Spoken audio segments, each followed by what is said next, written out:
It's been 6 months since the destruction of Sigma. The Maverick revolt started by Sigma is over, but Mega Man X and a new generation of Maverick hunters have yet to destroy all of Sigma's followers. Led by information gained by Dr. Kane, Mega Man X and the rest of the hunters have tracked the last of the Mavericks to an abandoned Reploid factory. There they hope to wipe out the last of the resistance. Hello, Stingray and Mr. 32. Hello, hello. Little do they suspect that the real war is about to begin. I am Mega Man. Well, cool. Then you can tell me how to play it, because I'm not going to know anything. I do have like a walkthrough thing here, but I don't think that's going to tell me a whole lot.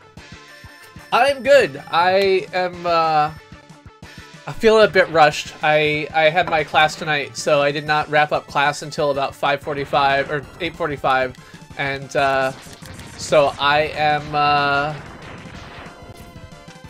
yeah, I got home at about 8 or 9 o'clock, and then rushed to get ready so I could stream for all of you lovely people. So I'm happy to be here, happy to see you, and hope everyone is here to have a good time or a bad time and to tell me about it. So class is great. You know, I commented a little bit. It's the same class that I took yesterday. It's a 3-day boot camp on Premiere, and a lot of it is pretty basic. You know, he's running us through a lot of the pieces that you need to know. But it's been really good because it's forcing me to sit down and use Premiere.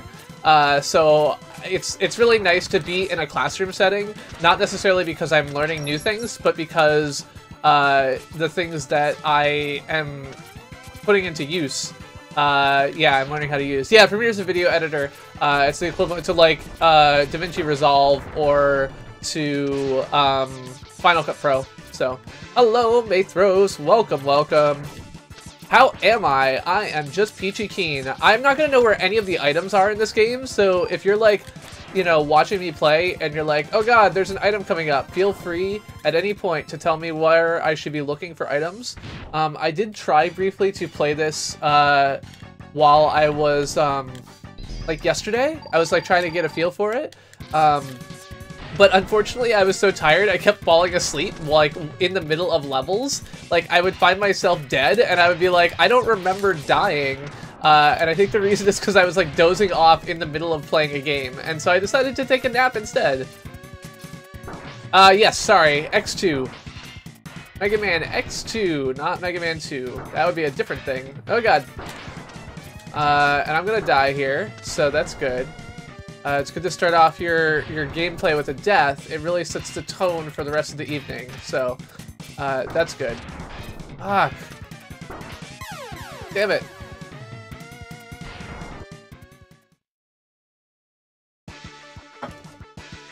Oh. Yeah, so the class has been really interesting. Because I'm getting to learn, you know, I'm getting to learn techniques and practice them, which is great. But I'm also getting the experience of being in a class with a bunch of people with a bunch of different levels of experience. And so it's been an interesting thing to kind of look at and understand, like, what types of problems people have with video editing software and where Premiere has, like, gaps as I'm in a classroom with, you know, a whole bunch of different people of different skill levels, which has been really interesting for me. And I am currently, you know, using it in part to inform some of my understanding of, like, how much technical knowledge do people have? Like, what's easy, what's hard for some of these folks who have all signed up for this class on video editing and are prepared to take, you know, 9 hours and put it into this process, but may not know a whole lot about the process. So Sergey says, I don't know. This is their leader. His name is Mega Man X. Violin says, those who underestimated him are now nothing but scrap. We won't make the same mistake. He is powerful, but he is blind to what is happening around him. Our Mavericks will keep him busy until we are ready. Yes, how is the plan proceeding? Collection is proceeding as scheduled. However, we are having problems with the control units. We have a little time. We must finish construction on schedule. We must hurry.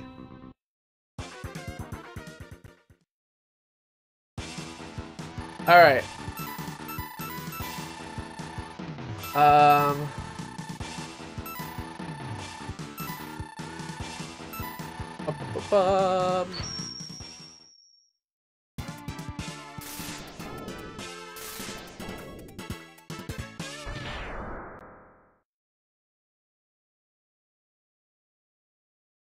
I don't know if this is a good place to start or not. I feel like it's not where I should have started. Where am I? I'm in the... somewhere? Hold on one second. Trying to figure out where I am in my walkthrough.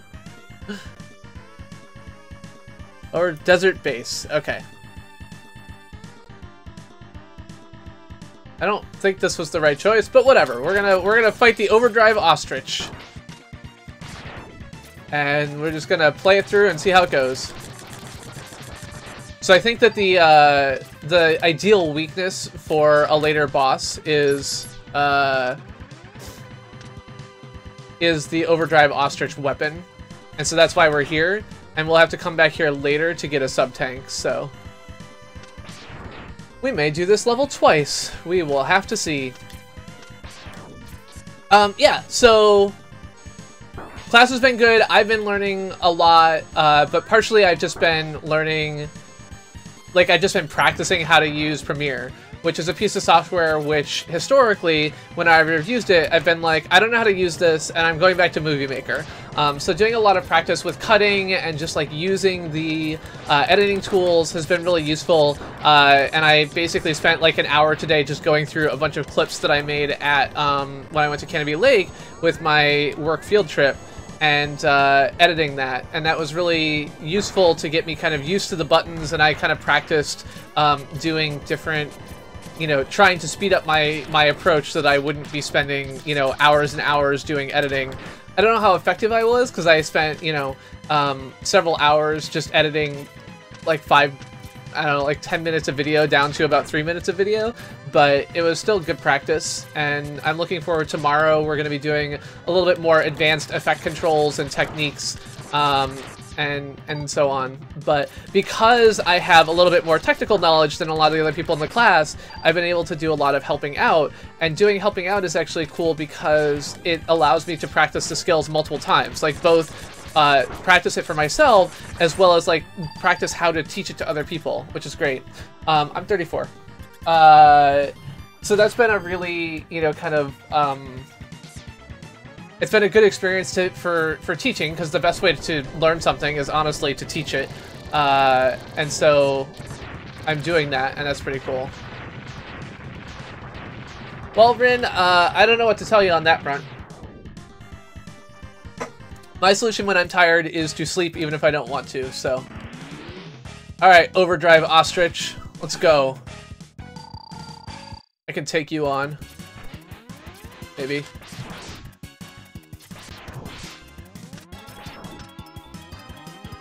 Oh.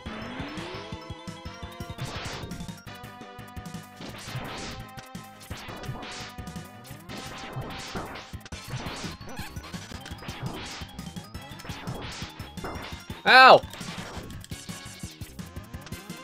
Overdrive ostrich kicking me.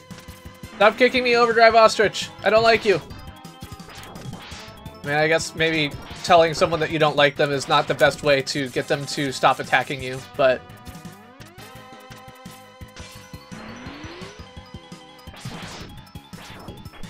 oh, I can dash! Oh, that's a useful skill that I had forgotten about. Okay. Oh no, I got hit. And I'm down. Down, down, down. Alright. Come on, ostrich man. Let's do this. Just one second. Why is there no hotkey in this stupid emulator for, save stating? That's dumb.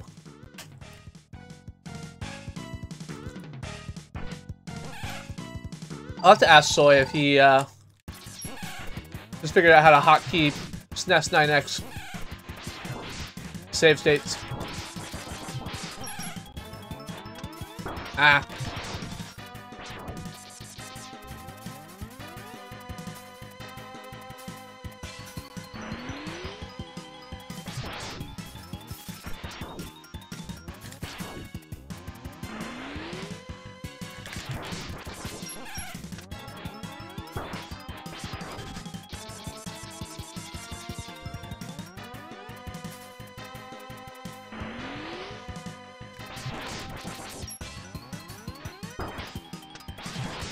I don't really know how to dodge his, like, dancing jumping move.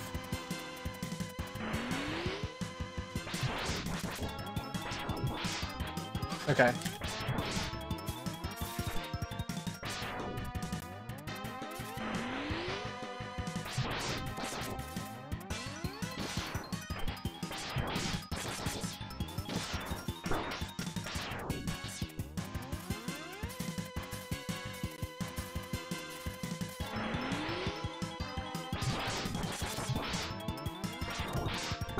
God damn it! Ah, one more good hit and I would have had him, but of course not. That's not how it works. That's not how the cookie's gonna crumble. Oh well, that's alright. Get in here and we'll do it again, and this time we'll do it better. And I'll actually have one extra life because I lost one on the first stage unnecessarily. Anyway, yeah, so today at work was good. I got some code done. Started off my week right. Beyond that, I had no major qualms or issues. I was telling Jess actually yesterday that I woke up on Sunday morning and I was like, man, it's so nice that like I woke up on Sunday morning and I was convinced that there was like this YouTube scandal and it was called Gate. I don't know why. I think maybe things were being age gated or something like that. And I woke up thinking like, wow, it's so nice that I've been able to like completely detach from YouTube to the extent that there's like this whole scandal that's happened and I didn't even notice it. And it's like super cool that I, was able to, have that happen. And then I like woke up a little bit more and I realized that Gate doesn't actually exist and isn't a real thing. That I, in my subconscious dreaming self, I had invented Gate. And I realized that perhaps the opposite of the thing that I was thinking was true. I have not moved on from YouTube. In fact, I am still seriously affected by it, as you can tell by the fact that I have dreams about YouTube scandals still. So that was a little bit concerning. I clearly still have some recovery that I need to do from YouTube. God damn it!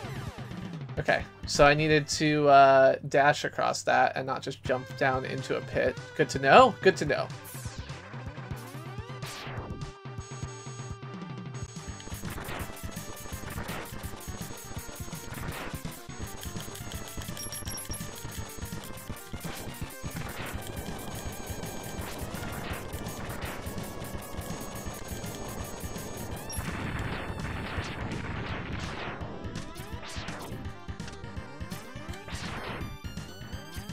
Alright, I just gotta get used to it. I gotta get used to some of this Mega Man mechanics here.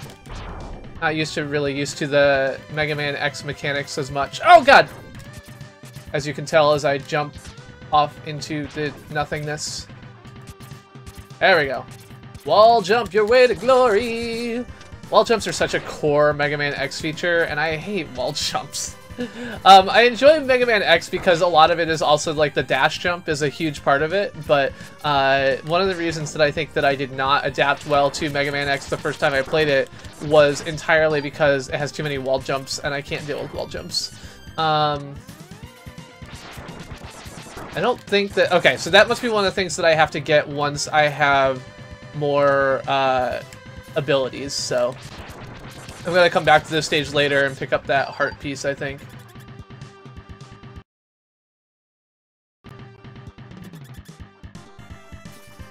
Yeah, I don't care about Logan Paul. He's a douchebag.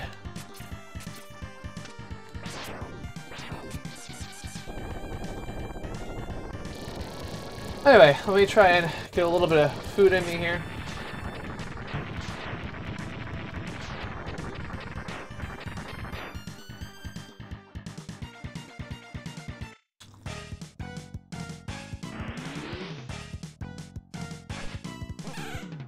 Alright, Ostrich Man. Let's see what you can do here now. Now that I know how to dash, I'm gonna be super powerful. Oh god.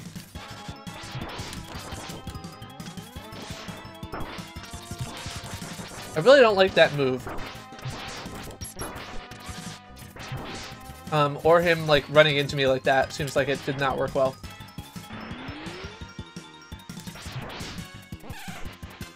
I don't know what a monkabong is, but I agree. Oh, so one of the things that I did is, about a week ago, I ordered a, drone, from China. So I got this really shitty Facebook advertisement, and it was advertising best drone to me for, just $89, and it was showing pictures of the DJI Mavic that I have, but the DJI Mavic is a $1,000 drone, and so I was like, well, this does not make sense, so I bought it, because of course I did, and it arrived in the mail today, so I do have the presumably counterfeit drone that I ordered from China is here, and it weighs about, in the package, it weighs about as much as one battery for my drone does, and that doesn't include, like, the drone parts, so this thing weighs about 4 ounces, and I have no idea what's going to be in the box.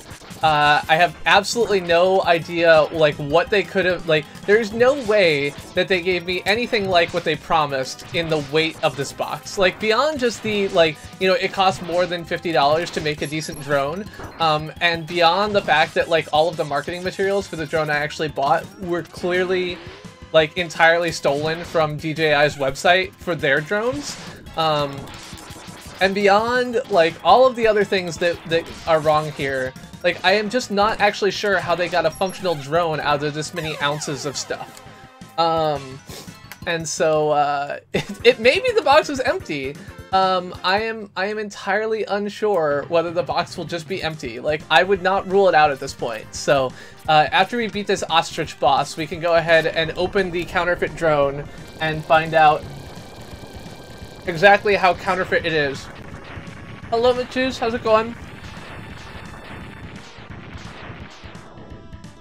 And it's silly. The other thing we can do is I can show you my my well-edited video, which is not actually well-edited, but I can show you the video of clips that I trimmed so I could do, like, Premiere practice today. It's about 2.5 minutes long. I think even less, actually. I think I ended up with something 2 minutes long. I do. But I don't have any way to respond to you, so I don't want Facebook to get access to our communications. I mean, Premiere has been Premiere for a long time, so...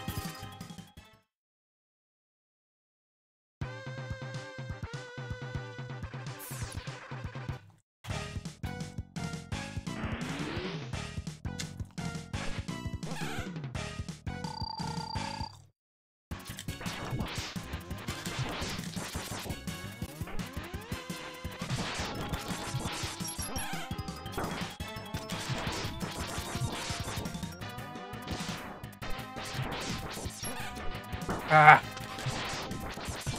This boss is just hard. Yeah, I don't use Google Hangouts either. I use Discord. Discord is not run by an evil corporation, so I don't fear that my messages will be intercepted by, you know, some big evil corporation. It'll be a small evil corporation instead. It's great.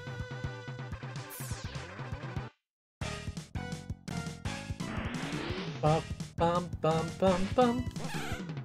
Yeah, today in my Discord we had a long conversation about Jeff Beauregard Sessions' latest Religious Freedom Protection Task Force, and whether it is actually a net harm or a net win.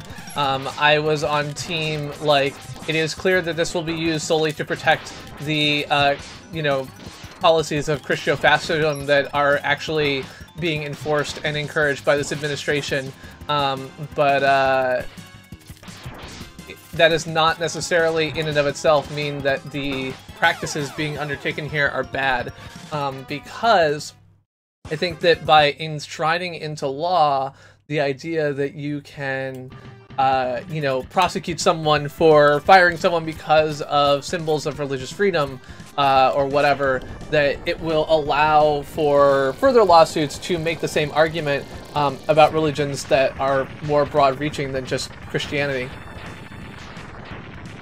So while I am sure that Yertle the Turtle, aka Jeff Beauregard Sessions III, has no intent of protecting anyone and everyone, I think that the effect of prosecuting people under religious freedom or whatever will overall increase the amount of religious freedom available. This opinion was not widely shared, and so I had to have a long discussion about it in Discord. That's good, DJ Mike TV.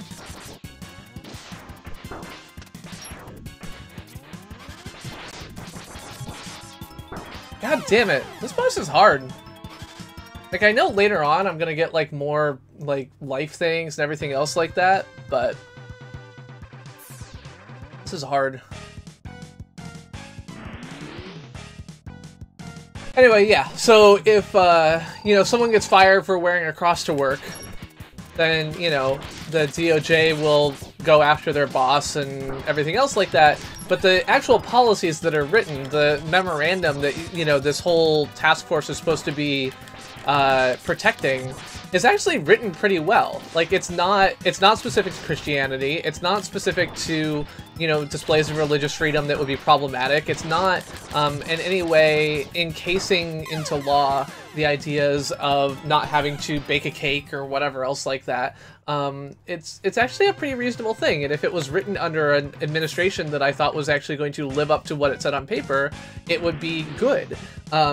But even if the administration that we have is not going to live up to it, it is still their written policy. And with it being their written policy, that means that it should be easier to take them to court when they don't actually, you know, follow it. So that's one of the things that's nice about actually writing things down, which is extremely rare in this particular administration, is that, you know, when they write things down, you can attack them based on them. So that's one of the things that's going on right now, is that there's a lawsuit over denials of visas for, what's it called? People who are, you know, emigrating from countries under the, you know, affected by the Muslim ban, is that basically the part of the reason why the Muslim ban was deemed okay was there's a waiver program where, you know, you can come in if you have a hardship or other things like that. But at the moment, it's not clear anyone's actually getting visas under that program.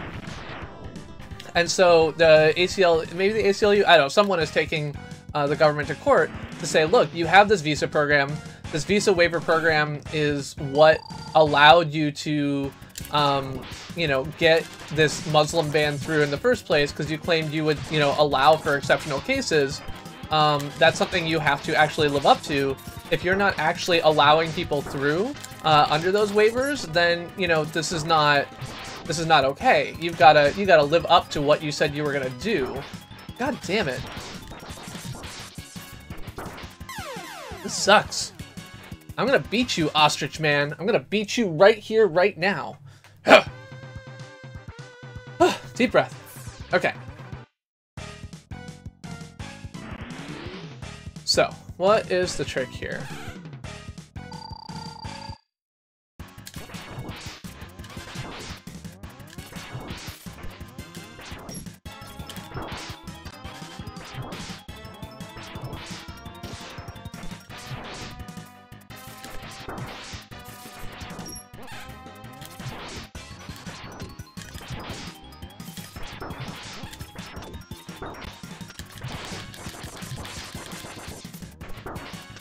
The trick is get good, PC. I agree. Welcome, by the way.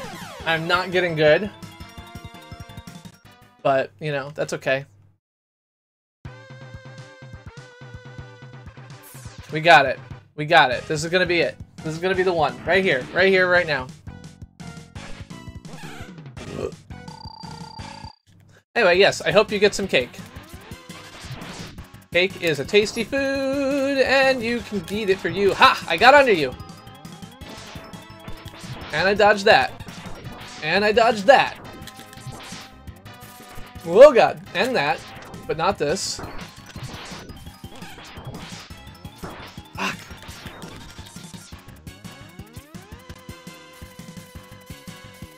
Hello, hello, hello.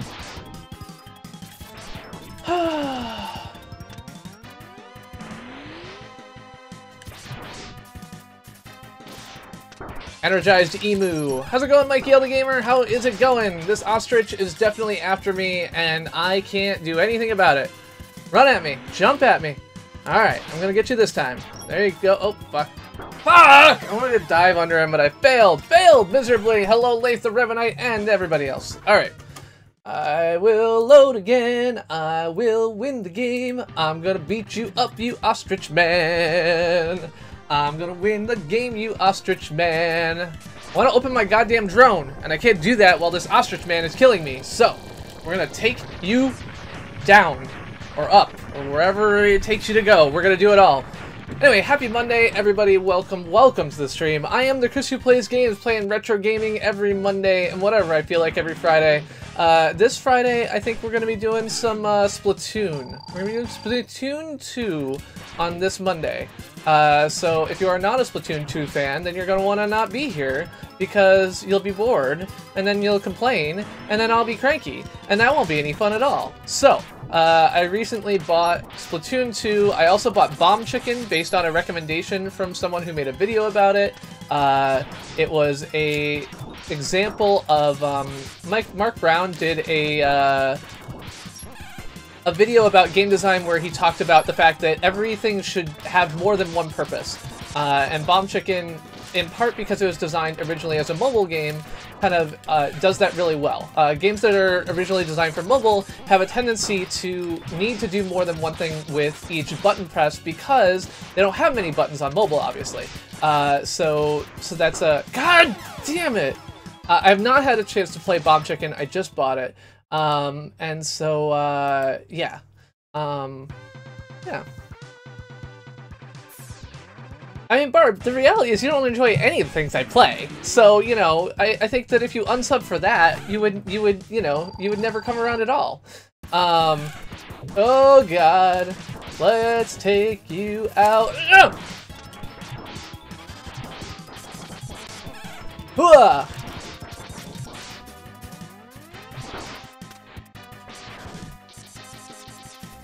Me and my crew. Yeah, we're a pretty dangerous crew. They call us the 2 Live crew. We ain't nothing but a hoochie mama. Hood-rah, hoochie mama. Oh, God. Okay. Ah!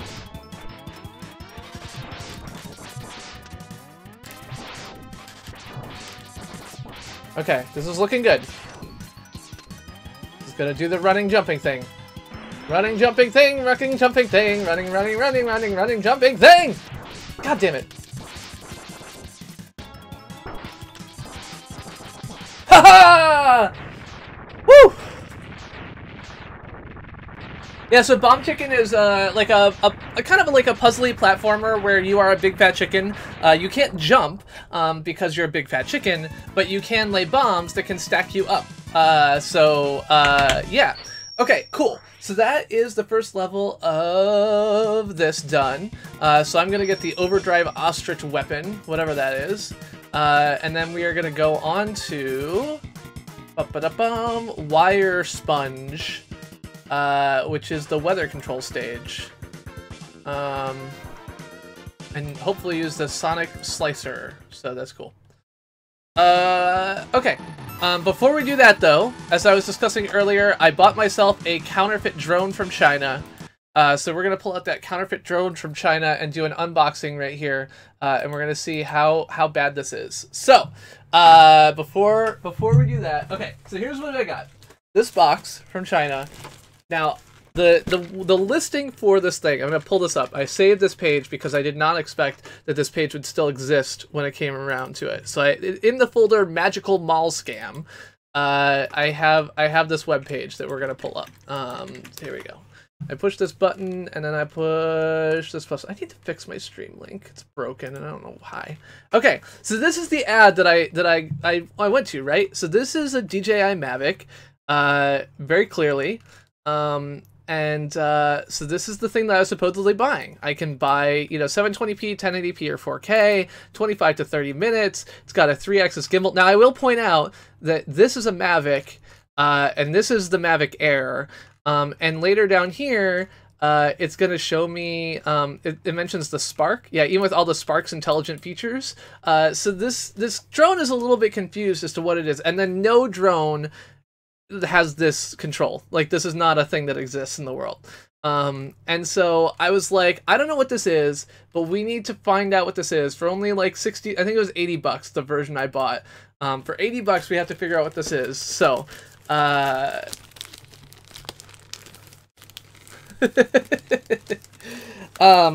so here it is, from Shaosan Shopping Mall in Shaojing Street in Shenzhen.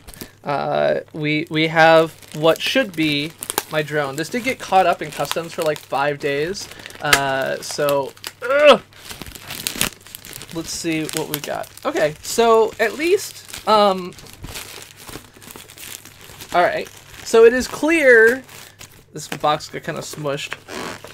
Oh my gosh, this packaging is... There we go. Okay, so the smushed box... Oh my, really got smushed.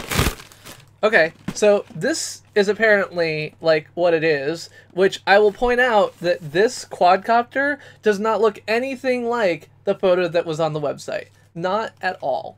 And again, I will point out that this box is about 4 ounces. It weighs about as much as one battery for my actual drone. And I still have no idea how big it's going to be. Because, I don't. Unlike the Mavic, which is a very nice box that is all like Apple style with all the nice wood, not wood, but the nice chipboard packaging and everything else like that. This is cardboard or styrofoam. Yes, your name is Blue on Web. Yeah, I don't know why she's not blue in the chat for you. I don't know. Okay, sorry, I was confused. I was reading things and did not see things. Okay, so here is what this thing actually looks like. Again, it looks nothing like the Mavic. All of this stuff is just kind of like loosely in this box. Like, it is not at all like put together. I don't know. Not like well packed. The styrofoam is clearly like it's cut for something that's a totally different shape. Like, this is not at all the shape of this object. This appears to be props and prop guards. I noticed a problem. Sorry. I will say this remote is actually, like, surprisingly plausible. Again, looks nothing at all like the pictures on the website, of course. So my Mavic, like, is... So one, the Mavic weighs like 1.5 pounds. This weighs about 3 ounces. And the Mavic is definitely like, it's about the same width when it's not like folded out. But the wings, like the arms fold out to like twice the size. I may go grab it. It'll take me like 1 second. But yeah, this thing is tiny compared to it. This is like half the size of the Mavic. Not even close. Okay, so I've got props. I don't know what this is. Like, this appears to be some kind of antenna that maybe fell off the drone. Like, it's not clipped to anything, and I don't know what it... Maybe it, like, clips in here? Like, I honestly have no idea what this is or where it goes. It looks like it has a small antenna sticking out of it, and, like, a small connector. But I have no idea how to use it. Of course, all of the instructions on how to use it, like, oh, okay, here we go. I have operation manual, which of course tells me to first download and install app, thing I'm not going to be doing, for this sketchy Chinese thing. Yeah, so we can, enter setup, select Wi-Fi, find out YDXXX UFO hotspot. I can please enter the help menu. And like, the thing came broken. The weird thing is, though, like, as far as I can tell, this thing has no battery. Like, it's got no charger. Is there like a battery in here? Oh, there is. Oh, there is no way this thing is flying for 20. Like, this appears to be the battery. Like, I will have to grab my Mavic so I can compare this. Okay, so this is a 3.7 volt, 1800 milliamp hour battery, a 25C battery. So this is like, I mean, this is a lighter drone, but this is like 6 minutes of flight time. I will. 1 second. Yeah. Yeah. So this is not at all like a 25 minutes of flight time battery. I do appear to have a charger here and a small screwdriver, as well as, oh, so the charger literally charges, like, it plugs into this over USB. So there's that. This apparently has to plug in somewhere, but I don't know where. Okay, so there's like 2 pins, so like deep inside the recesses at the top there, like that's where I have to plug this in. So this is very much a very different experience than the Mavic. Not at all surprising.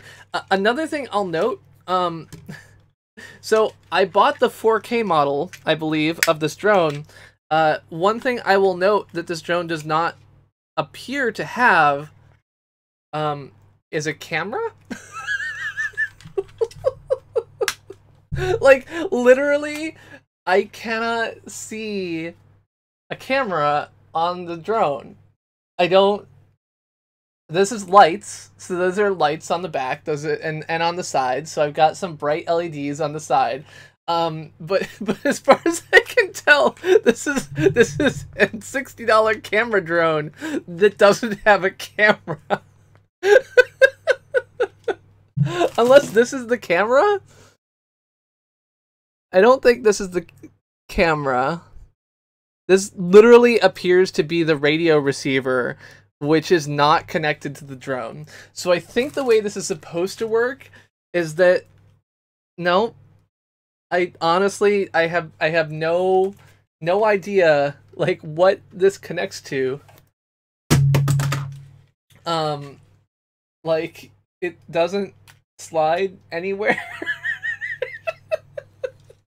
Okay, so I'm gonna put this down for 1 second. I'm 99% sure I know where my drone is. I'm gonna run and get it, like, and it will take me 45 seconds. So I'll be right back.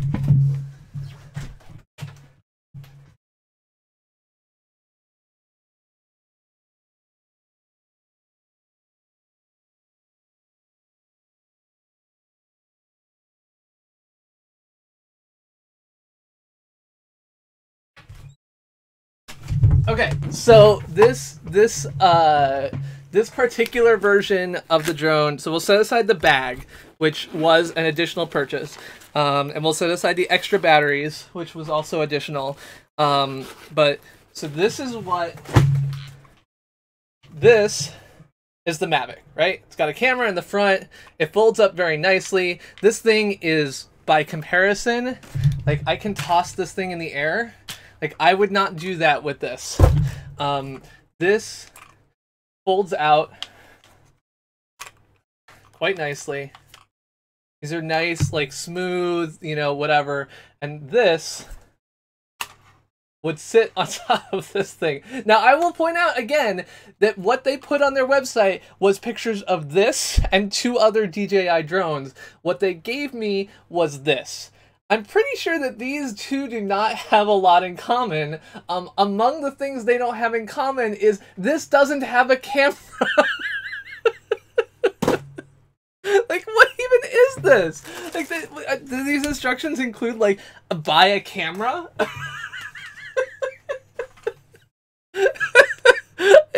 Oh, that is the camera! That literally is the camera. This stupid little thing. Like, this which doesn't even, I can't even, like, I don't even know, like, that, like, is that little thing there the lens? That doesn't make any sense. Like, does this flip? Oh, look, it does flip up. Okay, there we go. So that is the lens. Now, I will point out that this was supposed to have a stabilized 3-axis gimbal. There's no gimbal. There's no stabilization. There's no anything else. So all of their video of it being like, you know, oh, actual footage. No, you took footage from the, like, fucking Mavic, and the Mavic makes great footage. And you put it attached to this piece of garbage. This absolute shitbox of a drone is what you sent me. Like, this is a Mavic. This is what you told me you were gonna sell me, and this is what I got. Like, I didn't expect much, frankly. Like, for $89, I did not expect I would be getting a lot. I honestly thought I was gonna get more than, like, a cheap piece of plastic. Like, I don't know what I expected. I maybe expected that I would at least get, like, a battery. Like, a decent-sized battery. Yeah, so this has 4 times the battery power that does. So this is a 4,000 milliamp hour battery. This is a 1,000 milliamp hour battery. No, this claims to be 1,800. Ooh, Jesus. Oh, but it only goes to 25C, which means, oh, right, because it can only drive this tiny thing. So yeah, so those motors are lighter weight motors. The props are not foldable. It doesn't have it doesn't have any of the things they were advertising. Of course, it didn't have any of the things they were advertising. But so, Leif, this is like it was a Facebook advertisement. And it was one of these cheapy Facebook, like, literally, like, this remote weighs twice as much as this drone. Like, that is the situation we are in. Like, the remote for my drone weighs twice as much as this. Like, garbage. Garbage. Okay, so don't buy best drone on Facebook. This camera, not a gimbal, not a 4K camera, it's nothing. It's garbage. Shit. It's gonna go in the trash. Also, don't install the app for that because it's made by Chinese people and it's gonna steal all of your everything. Okay, so now that we have defeated the ostrich and we have opened Best Drone and determined that it is not, in fact, a DJI Mavic Spark or Air, I knew what I was getting into. It would be ridiculous of me to claim otherwise.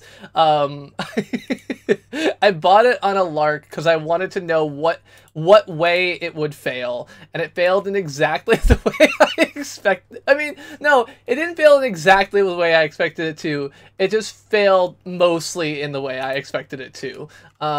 So yeah, it's fine. It's fine.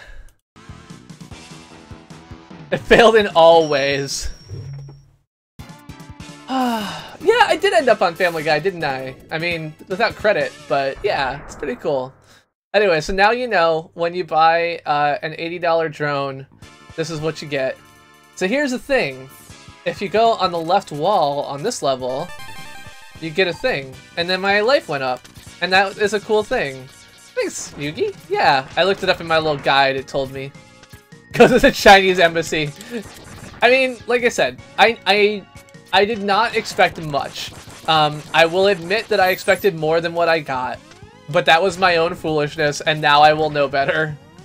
I thought that they were gonna do, like, so I was just reading a review recently of a like a fake iPhone, and they were commenting on how, like, at first glance it looked like an iPhone. Like, if you were not, like, entirely aware of what you were looking at, you could be fooled by it, so... I mean, that also occurred to me, yeah. Like, my expectation was actually, like, what I was going to get was going to be literally nothing. Like, I was going to get, like, an $80 charge to my credit card and a company that was going to disappear overnight. Because that is the level of, like, legitimacy that seemed like it was going to be here. On the other hand, like, so one of the things that has been going around in like the fashion world for a couple of years is these websites like Wish and Shein, Shine, I don't know how you pronounce that. And both of them are like cheap Chinese, like, you know, websites that sell clothing. And they're all like, they seem way too good to be true. And so there's all these things on, you know, various websites that are, you know, are various like YouTube videos or whatever that are basically like, is Shein too good to be true? Or is Wish too good to be true? And they get these hauls of like, you know, $250 of, like $250 of stuff from Wish or Shein or whatever. And like, the quality of them is crap, and maybe like 1 in 5 items is just very much different than what is pictured. But overall, like, you can buy like a $4 shirt and it looks approximately like what it looks like on the website. The material is going to be cheap. It's not going to be, you know, something that's going to last forever. But as far as like a, you know, set of things, like, it's there. And so I was expecting maybe that it was going to be like knockoff stuff like that or something else. So, I just expected a little bit more, so. Do I want to buy alien abduction insurance? No. That feels like an utter waste of money, as I have no plans to be abducted by aliens anytime soon. So, I think instant kill spikes are... fuck. Annoying. Lalo insurance? Does Lalo insurance protect me from volatility in the cryptocurrency market? Or does it just prevent me from accidentally getting drunk by drinking rum out of a bowl? Because I would buy insurance for either of those things.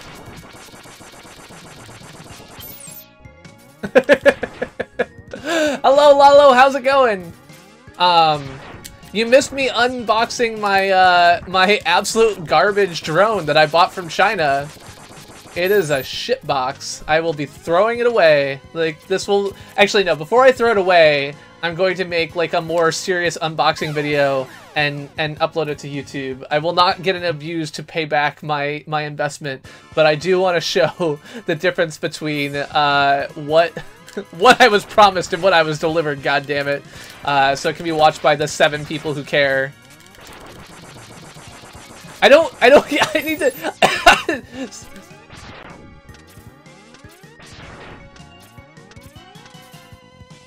You're going to Florida? That's awesome, dude. See, that's like what I told you should do. Well, so the problem with it is that like I don't want to fucking install the app. God, I cannot move in Mega Man X. I'm just not good at like dash jumps. It's gonna take me a while here, so I am sorry that I'm gonna suck it up here tonight, but.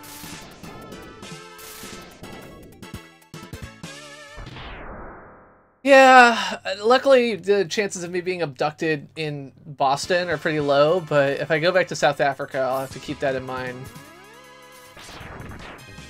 When I went to South Africa, we got warnings of like which parts of Cape Town to not walk through, like carrying cash or cameras or other things like that.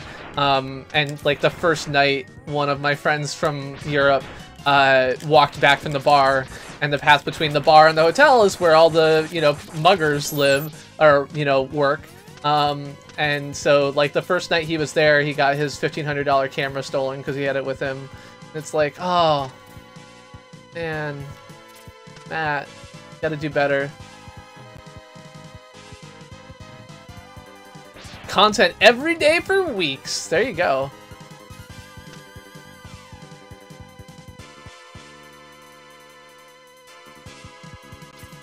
Oh no! Fuck!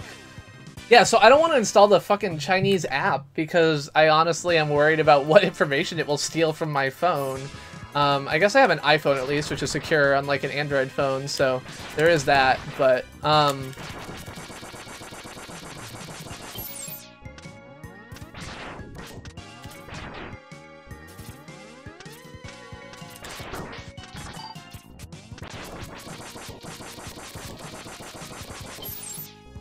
ET doesn't have a worker's visa. Maybe he should get one.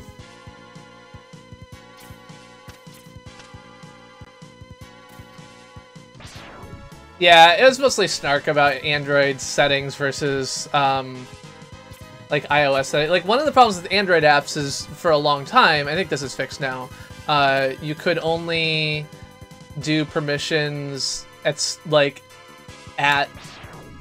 install time. And so like all of these apps ask for like a ridiculous set of permissions, and I'm like, I don't like, maybe you can have that permission, but I don't know yet. And I could go back and revoke it later, but it's nice that on iOS I can just be like, yeah, I don't want to give you notification permission right now, but you know, it can ask at a time when it's like, oh, I want to notify you about X, Y, or Z. And then I can choose to make that decision at that time, which is great. I don't know what this guy is.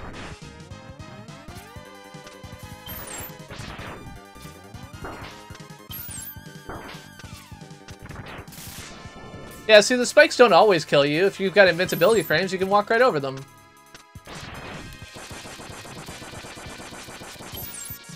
I don't think I have anything at the moment. Actually, no, that's not true. I've got like 3 iPhones in my office. Never mind.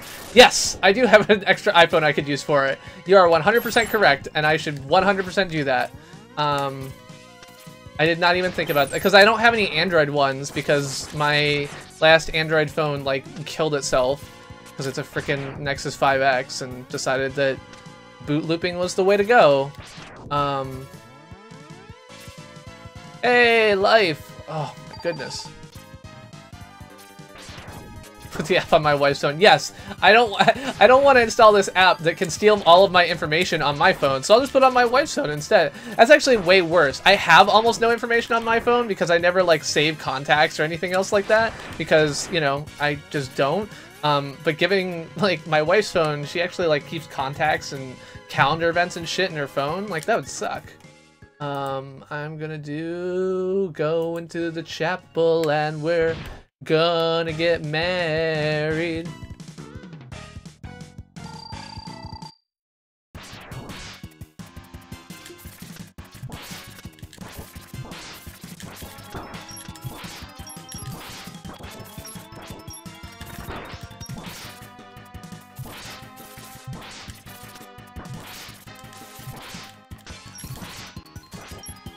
Ah! Ah! What the fuck? I don't know what you're doing! I don't like it! Oh shit! This seems bad! Fuck! Fuck! Yes! Whew! Yeah, my new boss lives in California, so that's kind of impractical. Also a terrible idea.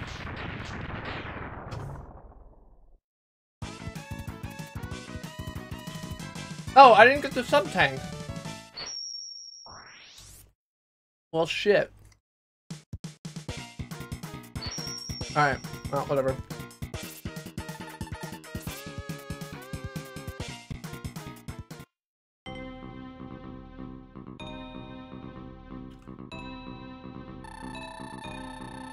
Oh, I see now how Sigma fell at the hands of Mega Man X. He is quite formidable. I'm not sure our Mavericks can hold him long enough. We may have to read something. I didn't read that. Too fast for me! Oh, who's this guy? What the fuck? Dr. Kane, what happened? A group of Mavericks calling themselves the X-Hunters have just contacted us. Greetings, we have all of Zero's parts. They can be yours if you can defeat us. We look forward to meeting you, X. Zero's control chip is still stored here. I doubt it is possible to resurrect him without it. Dr. Kane, I've got to get Zero's parts back at any cost. Alright, cool. Let's do that then. Wheelgator, dinosaur tank. Dinosaur tank, dinosaur tank. Dinosaur tank.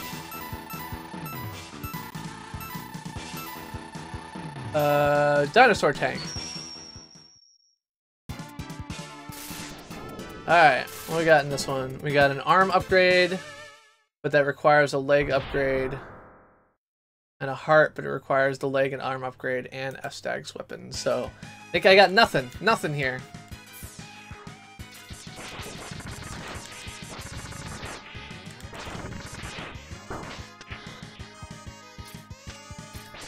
Hello, mole people. Anyway, so how was your Monday? What did your day look like? What does your week look like? What is going on for you? Are you excited? Are you scared? Are you freaked out? Are you concerned? Do you have news or stories? What do you want me to know? And what should I know about you? That's what I want to know here on the Chris Plays Games channel. Won't you be my neighbor? So there is a, so Boston currently has a Moulin Rouge show that Mississippi G and I are going to go see. And I found out that buying, like, Broadway show tickets is really expensive. I think I have to jump in this. Yes. Let me through. Oh no!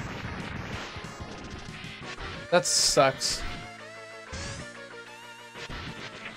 How is fighting for equal rights in 2018? Fighting for equal rights is very difficult and problematic in 2018, it turns out. Overall, it's pretty shitty. Get out of here. I don't like you.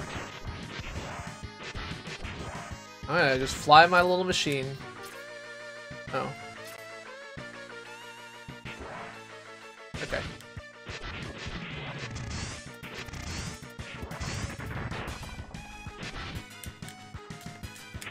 How do I get out?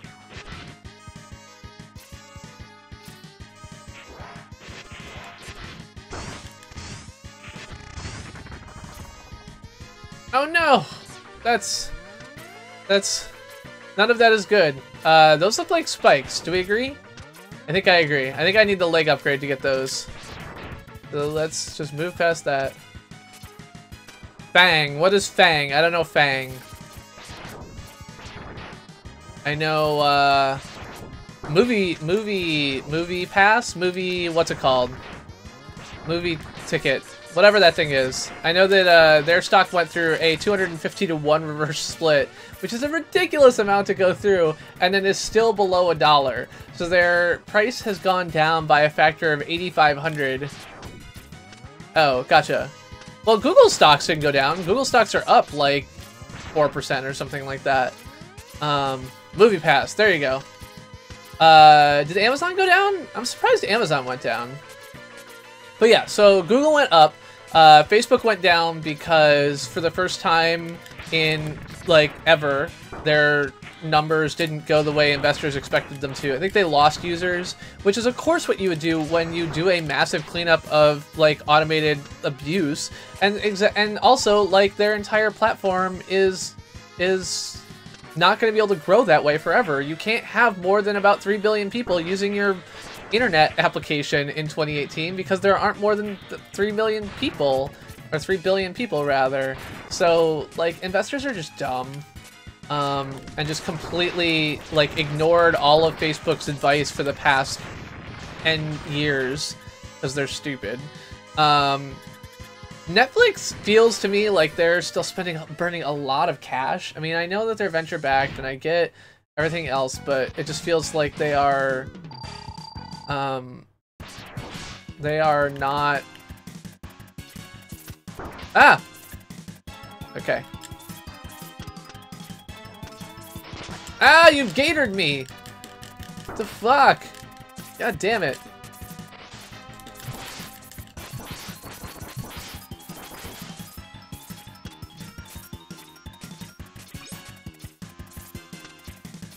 Oh shit, I'm gonna run out of this weapon. Well, I'm gonna die, so that's fine.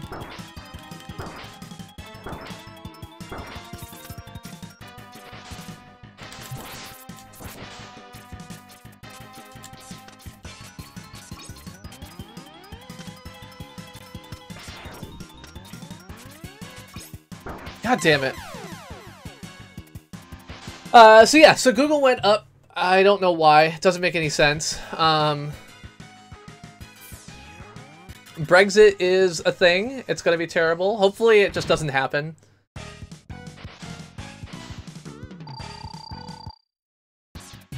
Well, so Netflix has been doing originals that... I don't know. Netflix original is because it's the first time you're seeing it is on Netflix, right? Or is there something else that or are there cases where that doesn't apply? So Brexit is the idea that that Britain is going to leave the European Union. So they did a poll back in a referendum, whatever, back in 2016, 15, and they basically said, you know, should we leave the European Union? And a lot of the reasons that people want to leave the European Union are just as stupid as the reason that people want, you know, the wall in the U.S. or other stuff like that. You know, it's not actually going to do the things they think it's going to do, but they think it is. Gotcha. And so sometime in, I think, 2020, I'm a little bit confused what all these little, like, monsters on the various stages are. So yeah, it's the idea that sometime in, like, 2020, Britain is going to leave the European Union. The European Union is a trade union. It allows people to, you know, freely travel between the UK and other countries in the European Union, but more importantly, allows for goods to travel freely between them. And so this is a huge deal, in the same way as Trump pulling out of, like, trade deals with Iran or anyone else is a problem because there's nothing else to replace them. And so you get this, like, whole trade war thing going on. Brexit is going to achieve much of the same effect if it's not done carefully. And because, basically Britain's approach has just been to tell the European Union repeatedly that, you know, oh, well, you really need us, even though the European Union has absolutely no need for Britain. Because it's 18 countries and they're one. They are not actually doing any of the work to prep that. So basically, Britain is going to leave the European Union without any way to import goods from the rest of Europe.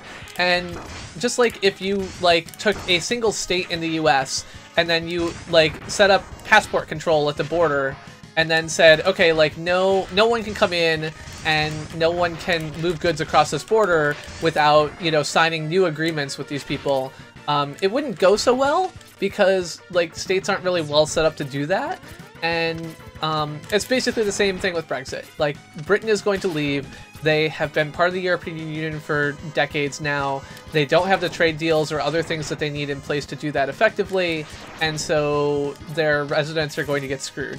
One example is that there is no ability for the UK to produce insulin.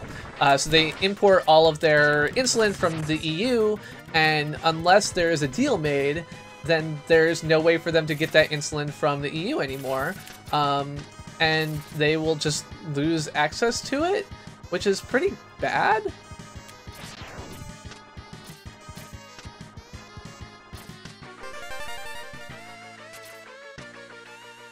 I don't know what was to the left there, but whatever. Yeah, I agree. I don't know why. So I know that that was a Hulu Originals thing, is that a lot of the Hulu Originals, when they were doing those back in 2013, were just like things that had previously been limited release on like Canadian comedy channels or other things like that, which they bought the rights to and re-released. I think that's a kind of ugly naming choice, and I kind of associate the Netflix Originals thing with a certain bar of quality that I thought would be kind of routinely met. So yeah, so like obviously not being able to afford insulin is bad. And that's kind of one of the expectations of Brexit. But it's not just that. Like, the UK is a relatively small island nation that depends hugely on all kinds of imports. And without trade deals with the people they get those from, they're screwed. And basically everyone's been acting like a child and being like, well, like, I know that you need me, therefore I'm not gonna, you know, work to actually make a deal with you. And just pretend that this is all going to be okay. It's not going to be okay. It's going to be a shit show. And this is one of the major, you know, issues in UK politics at the moment is like, is it going to be a hard Brexit where they're going to have things? Are they going to work out deals where people can still, you know, leave or enter the trade union? And one of the things about the EU's trade group is that they kind of rule that you have to kind of do everything together. You can't just have trade agreements but not have freedom of people to enter and leave the country. You can't have like, you know, oh, well, we'll trade with you, but we have our own passports. Or at least that's not like a common thing. And so you can't just have free trade but not have the other things like follow the rules for human rights and other stuff like that. Yeah, there we go.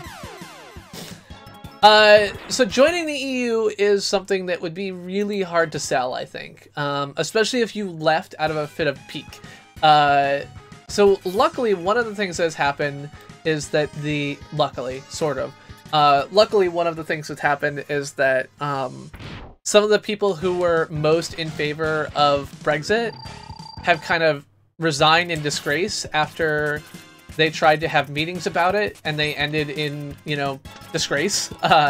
Basically, the meetings that they were having about it were going so badly that the politicians who were in charge of them had to resign. So this is like, I think, Boris Johnson, I think, was one of the people who was a big advocate of Brexit, and he's now had to resign from his position of foreign minister or whatever. So basically, like, a big chunk of what is the equivalent of, like, the US cabinet has had to resign because Brexit is such a fucked up deal.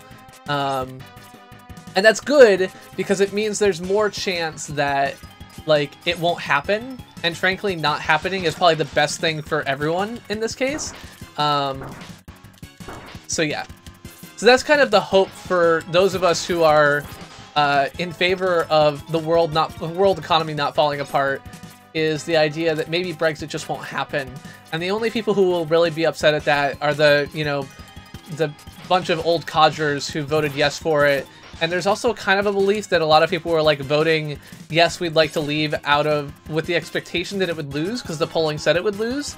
In the same way that, you know, if people had seriously thought Trump was going to win, would they have voted differently on election day? Same kind of thing there. So kind of the best hope is that Brexit goes south and just doesn't happen in the first place. Which is kind of a terrible thing for me to say, and I hate even saying it about somebody else's. Like, I hope this massive plan your government has sort of been working on for the past 2 years falls apart. But I think it would be the best for them and the best for everyone, so there's still a chance. They have not yet gotten to a point where it's irrevocable that they have to leave. But that point is coming up soon-ish, and nothing has been done that will make things work yet, so.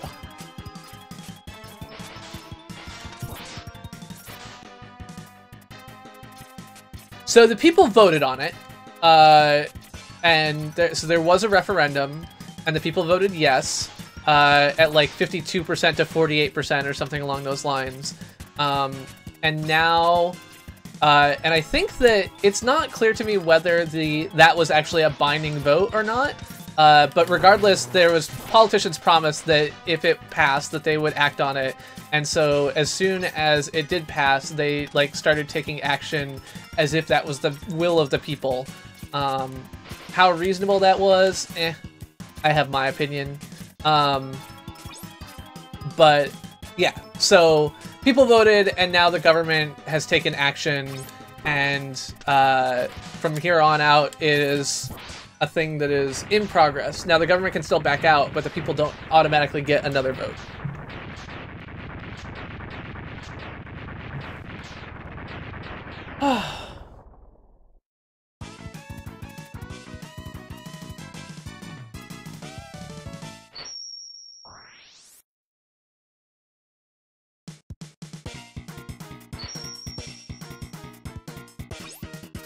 So the reasons they wanted Brexit, part of it is they were concerned about immigration. If you're in the EU, you have to allow freedom of movement between, let's see.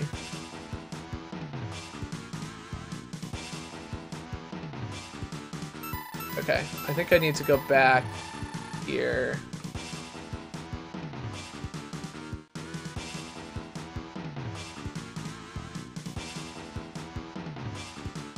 Just a second.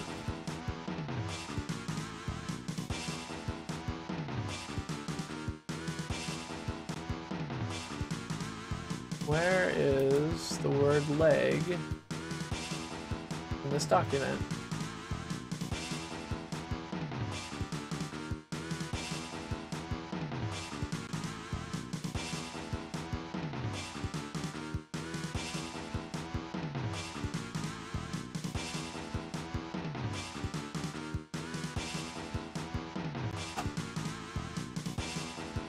Oh, anyway, okay. Bubble crab. Deep sea base. Yeah, so there's a lot of different reasons that they've talked about wanting Brexit. You know, similar kind of silliness to Trump's trade war, right? Like, we are worried about freedom of movement of goods without tariffs, and we're afraid that Europe is producing cheaper cheese than we are, or, you know, better tea or something else like that, and we can't tax it because we're part of a trade union. And we think that if we were, that we would be able to get more tax revenue. There was a whole series of things that were just flat out lies about the, can I, like, get through this?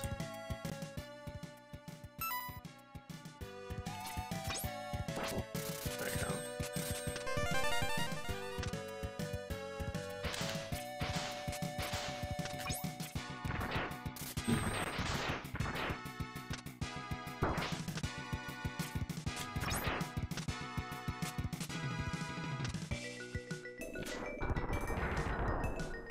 Okay. This seems like trouble.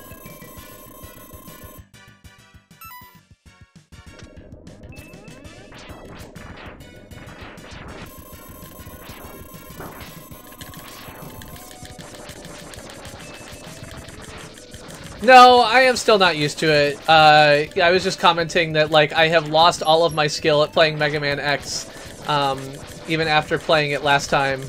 I have been slowly relearning, but not very quickly and not very well. There's nothing in here? That's a shame. I feel like there should be something. Nope. Alright.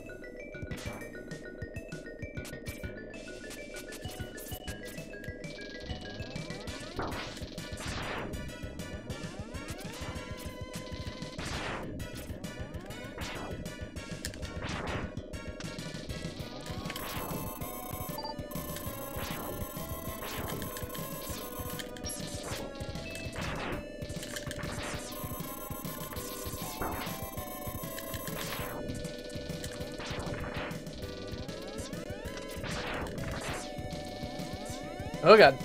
Okay. That.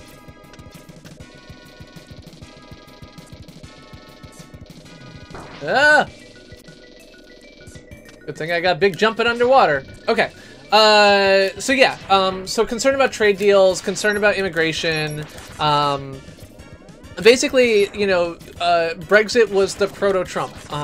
There's a lot of the kind of nationalistic tones that became more, oh god damn it, evident in the Trump election were, you know, tones that were taken in Brexit earlier as well. So that's one of the things that you were seeing. Another thing that you're seeing is kind of people who want to go back to the old way. You know, one of the things, for example, that was brought up is that among certain, like, elderly populations, the death penalty is something that, you know, they've wanted brought back. And so when we talk about human rights and what you are kind of forced to accept as part of the EU is the EU's positions on human rights and other things like that are part of the deal. And so you can't be in the EU and have the death penalty. That's just not how it works. And so there are some older people who are really big fans of the death penalty, I guess. And so one of their things is like, you know, we can make our own laws again, including putting people to death. I don't find that a compelling reason to completely blow up your economy and, in general, fuck yourself over pretty hard, but, you know, I'm also not an elderly voter in the UK, so... one of the things that was raised is, like, the color of the passports. You know, this is how... Oh, fuck! I was like, oh, I think there's something in here, so I'm gonna go in there, and then I went in... I was like, oh, it's not actually here. I'm gonna have to jump away, and it was actually there, so fuck.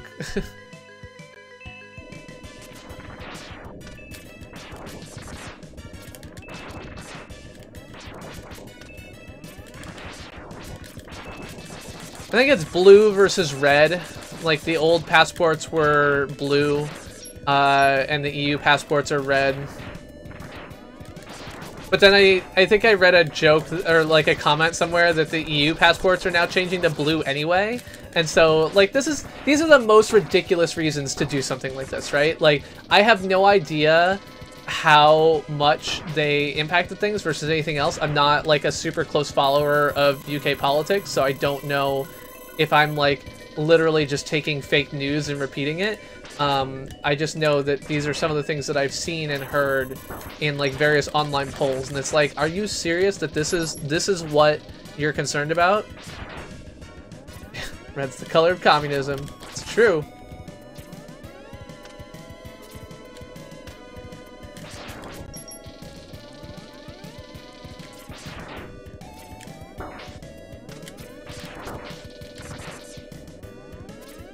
God damn it. Right. Mix some white and blue in there, and you are American all the way.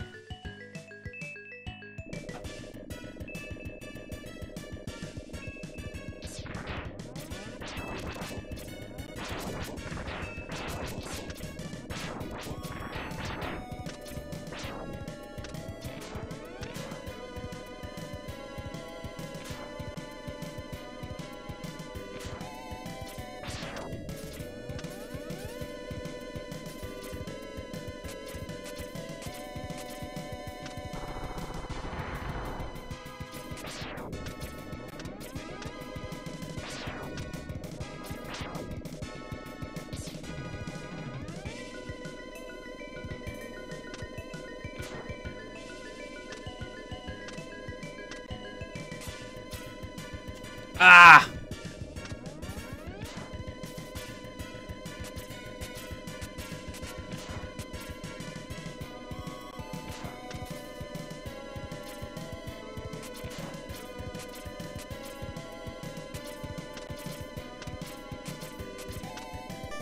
There we go.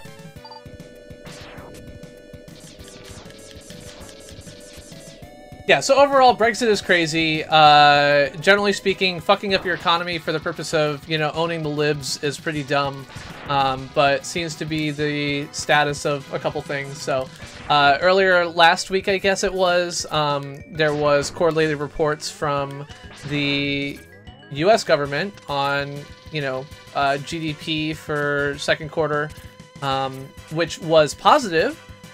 Which is great, except for the fact, like, GDP growth was up. The problem with GDP growth being up is that it is not clear that the reason GDP growth is up is not because the trade war caused a bunch of people to buy things before the trade war kicked in.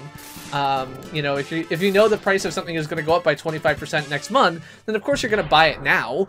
So there's a little bit of a concern that the 4%, you know, GDP growth, which we're seeing, is unsustainable. And of course, if you can't hit 4.1% GDP growth while, like, giving people a massive giving corporations a massive tax cut, then you're doing something really wrong. You know, we're in a huge deficit at the moment. We're looking at huge impact to the economy from the tax cut, as, you know, we fall deeper and deeper in debt. This is not generally considered a good thing. Being deep in debt has historically been one of those things that Republicans were against. I guess they're just not anymore. I don't know.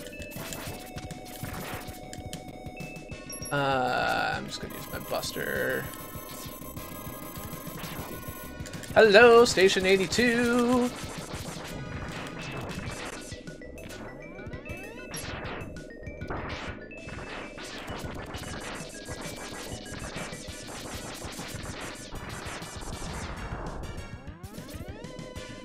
Scoot right by this fish, or not. I'm gonna try to scoot right by that fish.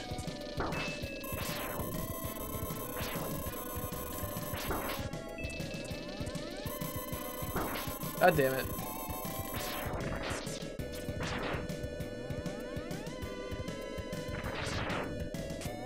I mean, war doesn't actually erase debt. You still have to pay it.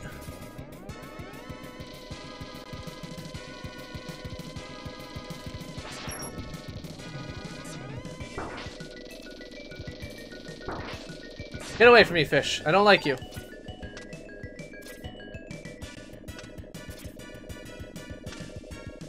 Alright. What's next? There we go. Cool.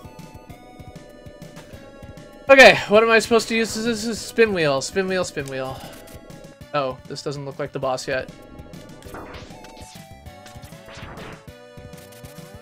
Yeah, I mean, it's really frustrating that the Republicans have just decided that as the party of fiscal responsibility, they are just completely abdicating that responsibility. It is so often the case that, you know, while theoretically the Republicans claim to be against debt, what they do is that they institute massive tax cuts, claiming that they will reduce the debt or deficit or increase tax revenues or whatever else like that. Get to the other side, find out that they don't, and then the Democrats are left holding the bag and have to fucking fix it. It's crazy. It's just fucking crazy. Crazy and annoying.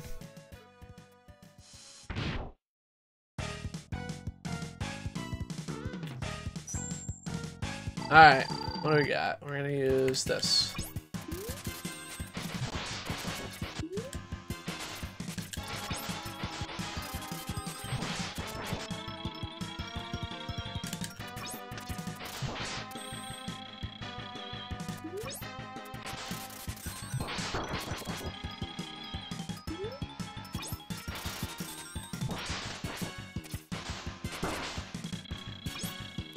That's right.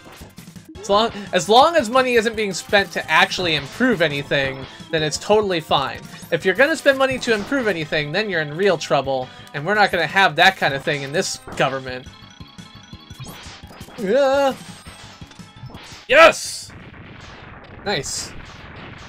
Hello, James! How's it going? Welcome to the stream. I'm the Chris who plays games, playing retro games every Monday at 9:15, whatever I feel like. Every Friday at 9:15 tonight we're playing Mega Man X2, which I'm getting a little bit of the hold of, as we just beat the Maverick boss, Bubble Crab. The next boss we're going to go to is Flame Stag and Violin in the Volcanic Zone. And there will be a sub-tank in the beginning of the level.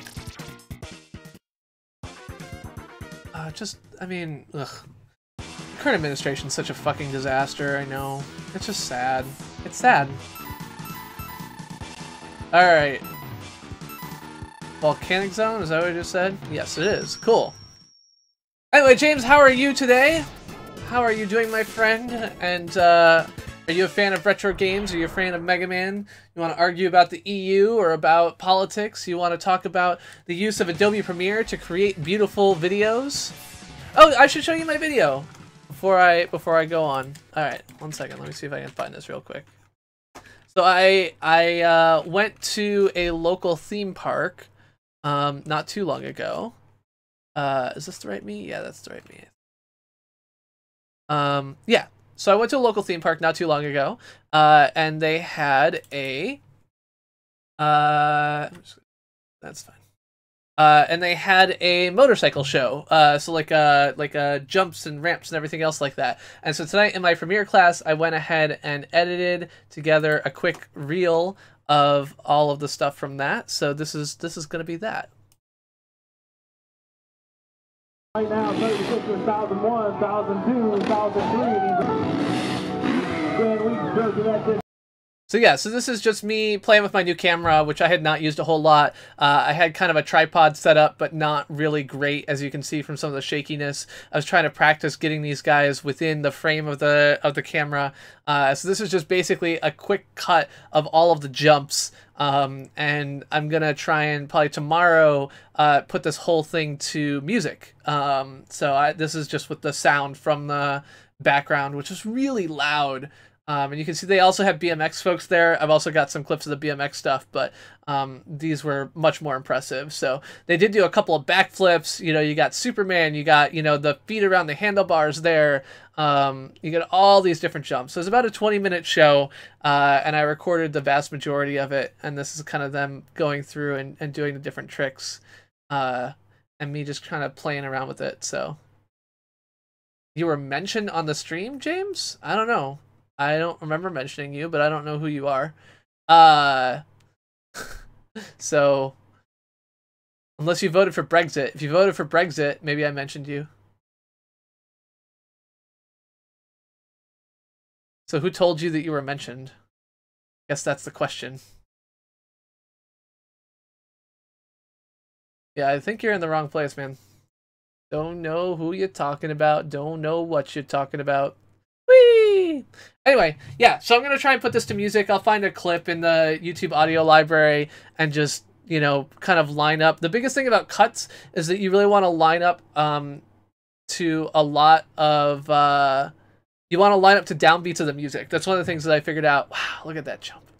And then they did, like, all four of these coming together. And I think that's it. That's my quick little thing in Premiere. Okay, I don't know, James. I cannot tell you what was said, but you're welcome to stay. Maybe I'll say your name again and you'll figure out what it was. You know, downbeats, you know, nothing in particular that I think of, but like when you so like when you're listening to, I'll just quickly so if I pull up the YouTube audio library, is it audio library? I think that's what it is. And if we go back to, we'll go back to this real quick. All right, so like, we'll just play this.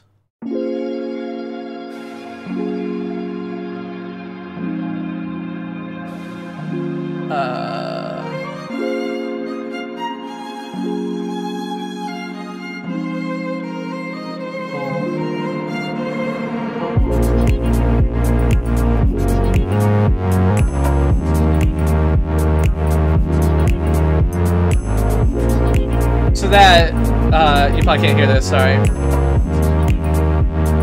Too loud. So at the beginning of kind of each measure here, you're hearing the whoms at the beginning, and that's kind of where I would probably line my cuts up with.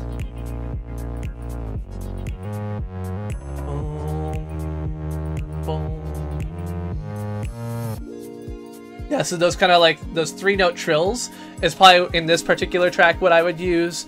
And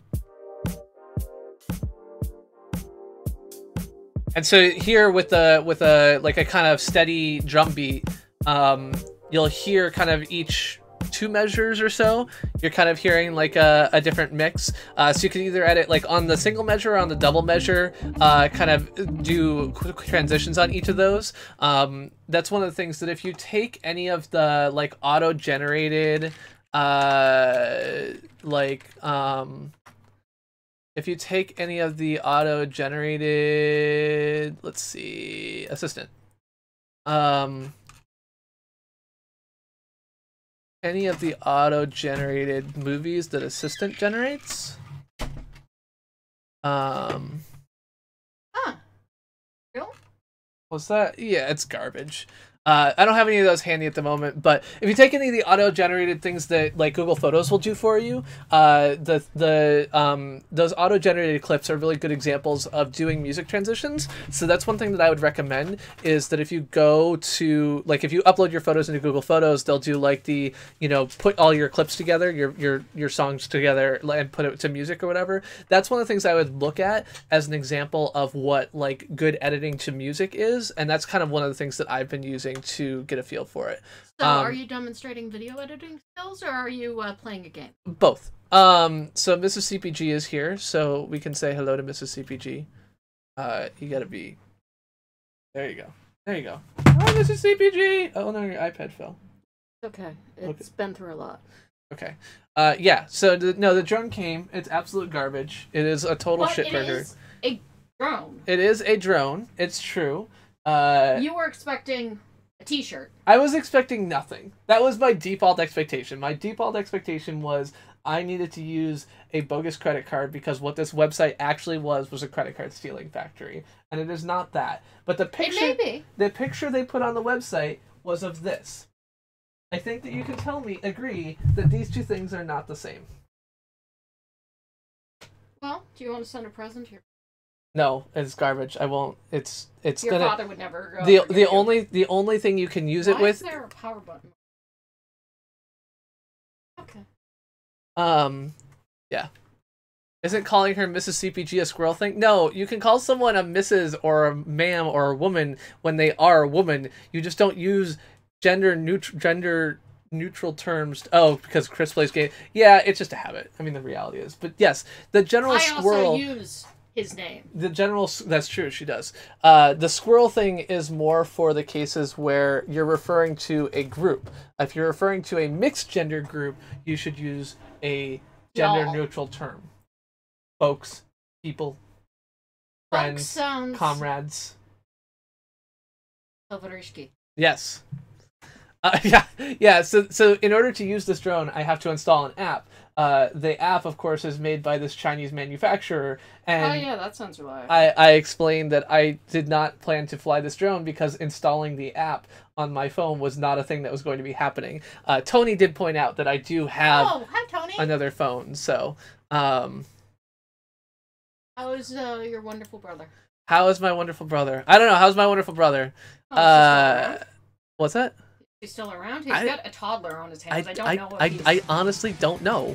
That's why I asked these things. Okay. Is there anything over here? No. So yeah, using a Chinese app that is forced on me by a Chinese drone manufacturer is not a thing that I'm going to be doing. So you believe in all American drone manufacturers forcing it? No, I mean the reality is that DJI is also a Chinese company, but they're a Chinese company that I actually trust in, and their app is absolute garbage. But it's absolute garbage that I trust not to be spying on me, and I don't trust that for this drone. So. Apple approves all sorts of bullshit. The idea that Apple can reliably protect apps, or protect their app ecosystem from all shitty apps seems pretty unreasonable to me. Why do you think they give a shit? What's that? Why does Jose think they give a shit? They do give a shit. It's one of the things. No, I think app stores attempting to make their application stores like reliable sources that you can install software from that you can trust is like a thing that is done. Unless you're Steam. I love how Jose just believes in Apple. He trusts Apple. Apple is fake. Apple loves him. But yeah, so like the Play Store announced today like a whole new set of guidelines and restrictions around you're no longer allowed to have cryptocurrency miners at all, and so they'll have software they'll have an algorithm that is barely able to keep up with the scammers. I mean that's the way pretty much all scams work, right? And so yeah, so that's one of the things that Google is doing right now. You're seeing in the Chinese ecosystem, you're seeing like a huge explosion of app store markets that are like doing all kinds of different rules and guidelines and everything else like that. It turns out that it's an awesome thing to rob the ignorant guaybo. Well, no. So in China, because Google isn't accessible in China. In China, like rather than Google being the one arbiter of truth, there's all these different app stores that are out there, and they're all competing. So it's actually like a competition. Like each OEM has their own app store. There's like 73 different app stores in China, and all of the app manufacturers, of course, are not actually. Well, they all have to get it all past the Chinese government, so they just want your information to sell to the Chinese government. And, like, if you were still using LiveJournal, your information would just go directly to the Ruskies, but no, it's not. And so, like, between... I mean, you interrupted the thing I was saying to say your own thing that was only vaguely related, that was kind of a joke, but I didn't really have a response that I could make to it. So, yes, that is correct. Oh, no, I wanted that heart! God damn it! Are you auctioning off the actual drone? What's that? Are you auctioning off the actual No, drone? I'm not. I like I said, I don't want to give anyone that drone because I am... endurance. At least it's spelled correctly. It's not. Everything about that drone is a lie. But it's spelled correctly. Long endurance. It's spelled correctly. Okay, well, that is... I have to give them credit for something. They misspelled the word menu in their, like, instructions, so it's spelled manu. So, But yes, it was theorized that I should use the drone as a target to fly the other drone into, or do other things. I mean, I'm honestly not convinced. bird really wants a drone to take down. I'm not convinced that the thing will fly, frankly. There we go. So are you taking it out? Not right now. It's dark out. So you're actually gonna try it. You said that you're not installing the fucking app. No, I realized Tony pointed out that I have like another iPhone that I can use. I can use Julie's old iPhone, which still works fine. Install it on that. So I got it, Yugi. And then it would be on her new phone because no, it auto updates. I will disconnect it from the internet. How are you downloading the connecting it from the internet and the app? It's not gonna run unless you click on it before you click on it on a new device. Yes, my lord. It doesn't. You can't run in the background without ever running it the first time. Was dinner okay? Dinner was fine. Thank you. Yeah, no, I worked very, very hard to cook that dinner. Okay. Thank you. Oh, okay. Well, thank you anyway. I entered it. Okay. Did you even type the credit card number in? No, I haven't. Yeah, that's what I thought. Alright. Take care, Mathros. Sorry that my stream has been maybe more mixed than usual. Okay, so Premiere. One thing that I learned today, which I had not realized, I've used Premiere a couple times, and I had not realized. So if you want to do like picture-in-picture, so the way that I knew how to do it is that you, god damn it, I can't make these stupid jumps happen, and it sucks. General Gao's chicken from the Chinese place, ordered via takeout. So one of the things that I learned today was, like, usually if I want to do picture-in-picture or like change the scale of something or anything else like that, I've dragged the little numbers in the effects control panel. One of the things I learned is that if you click on the little, there's like a little icon with like a mouse next to it, and if you click on that, it will let you actually like click and drag and move the like inset video around, which is not something I knew, and is very helpful. Like when you're like, oh, I want to put this video over here. So it's not layers, but like if you have 4 videos and you want to do like 4 videos, like 1 in each corner, rather than having to like carefully adjust all the numbers to like 50% scale and then like 960 pixels across or whatever else like that, you can just like click the little button next to motion, and then you can drag it wherever you want. And I'm like, I did not know that. Like that would have been a really helpful thing to learn at some point in my life. And I'm sure that's a thing that a lot of people just know, but I definitely did not. Let's see, what else? If you click on the gap between two, like if you have 2 disconnected video clips, and you click on the gap between them, then it will actually select the gap, and you can use the delete key to remove that gap. So that's a thing I didn't know.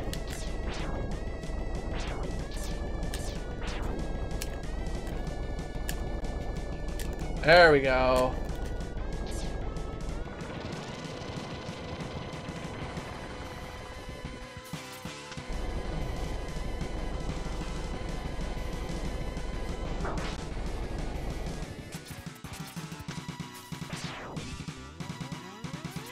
You find the button? So is that not a thing you've ever used? Have you ever used the motion controls, like to like move video around inside other video? Like, if you haven't used that, maybe it doesn't matter, but when I was doing my video for the winners of the CPG VidCon giveaway, I took the 4 winners and I made a video with, like, you know, snippets from each of them and put it inside, you know, insets. And I remember, like, dragging the little numbers, getting it to line up exactly, and feeling like it was super annoying, but I didn't know how else to do it. So that was one thing I learned today. And I thought that was very helpful for things that I care about. Oh shit! I don't like this enemy. Lighting shit on fire. Get out of here. God, wall jumps suck! Ugh! Yeah, wall jumps suck is a shitty opinion to have if you're gonna play a Mega Man X game, it turns out. Fuck.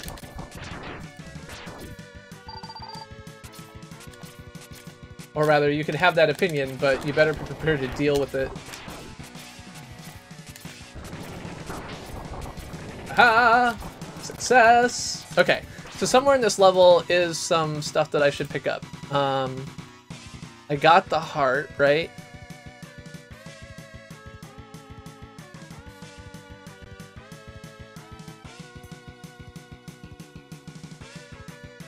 Oh, okay.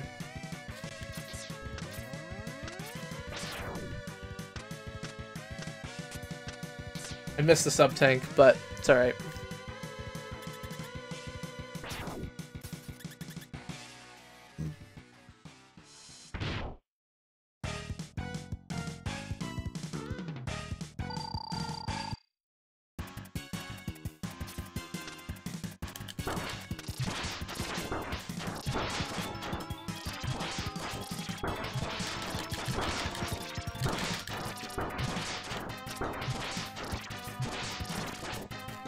Damn. Alright, well, at least I didn't use up much of my weapon, because that clearly did not go well. I was like, I'm gonna burn through it, it's gonna be great. It did not go great. I think the Ron Howard voice? It did not go great.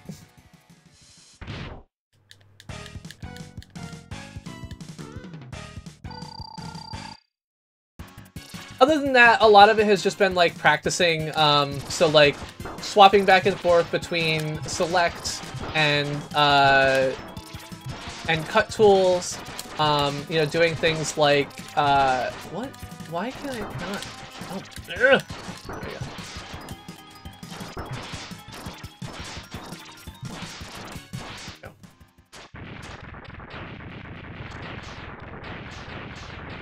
Yeah, so basically, like, if you take a video, and in Premiere, there's effect controls. So if you click on a video clip, you can open the effect controls panel in the upper left. You can drag the scale down, and then once you've clicked on the little thing, you can drag the video and put it anywhere in it you want it. So, like, if I had a video that I was going to create like this, and I had my full screen webcam, I could shrink the size down, and then I could just drag it down to the corner rather than trying to individually adjust little numbers to get there. Alright, so I'm actually going to go back into that stage again. Yeah, he did not like those bubbles, that is true. So I'm going to try and pick up the sub-tank here. Because I don't have any, and it'd be kind of nice to have one. That was not what I meant to do. Can I die here? Not easily.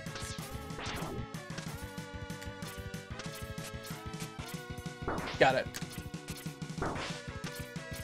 Yeah, so I'd only ever dragged the values and never dragged the video. And so that was what caught me. That was my learning thing of the evening. But more is like, you know, okay, the cut tool is C, the select tool is V, they're right next to each other. You can swap back and forth. You can use the left and right arrows to, you know, move frame by frame. Just various things like that were really helpful for me.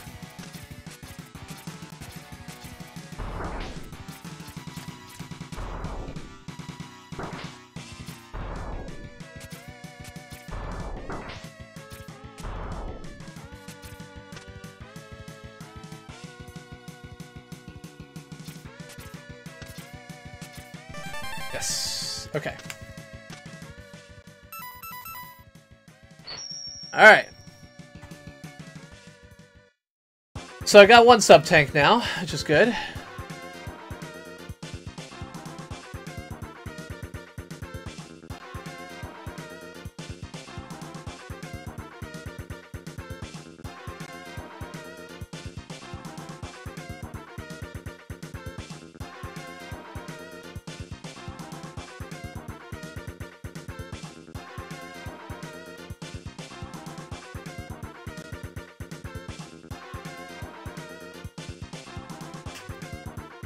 I don't know anything about the crop losses side of things, so you would have to tell me more than I would have to tell you on that front. I'm gonna go back and get another sub-tank from Weather Control. You know, fire is overall, at this point, a part of life. There's very little... and maybe there's not a whole lot of realization of it, but we are dealing with, you know, the effects of climate change, as well as a high amount of drought and kind of shitty weather all together. The absolutely extreme temperatures in California have been bad. Yeah, I don't know about the European side. That's news to me. I do know that, you know, I heard things about like water supply in some parts of Scandinavia because the water supply was so bad because of the drought there, so...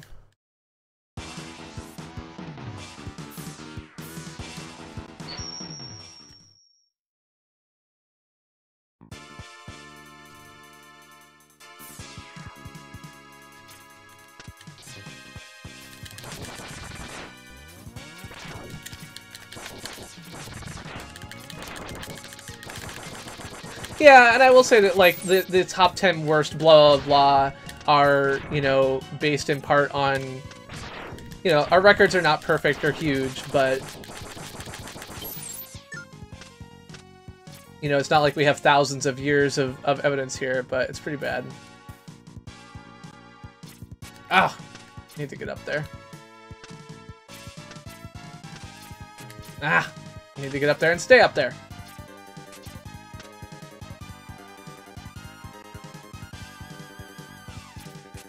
There we go.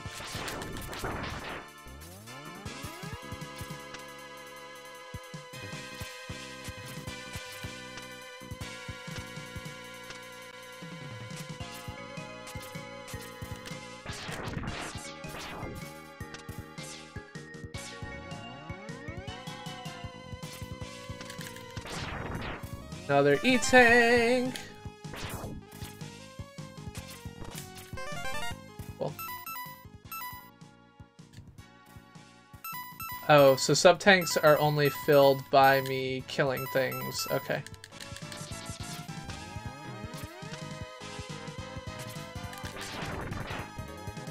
So that's something to keep in mind. Is that I should charge those up. But I'm not going to do it in this level, I'm just going to keep it in mind. Alright, let's get out of here.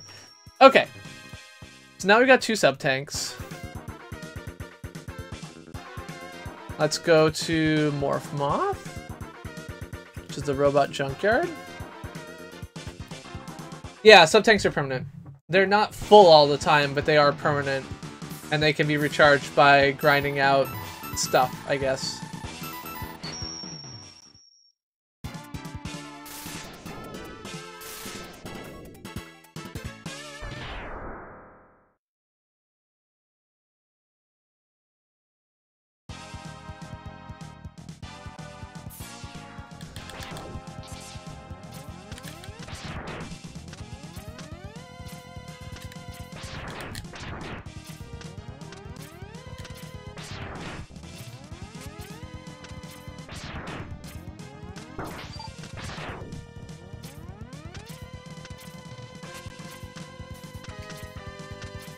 I mean, I usually like Mega Man, I'm just not good at Mega Man X. I don't have the right skill set for it. That was the wrong button.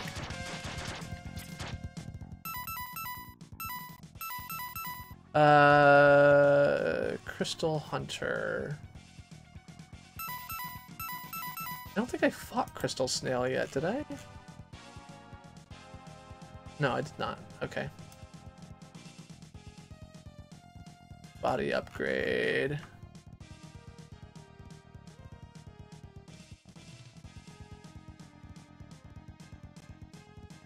Okay.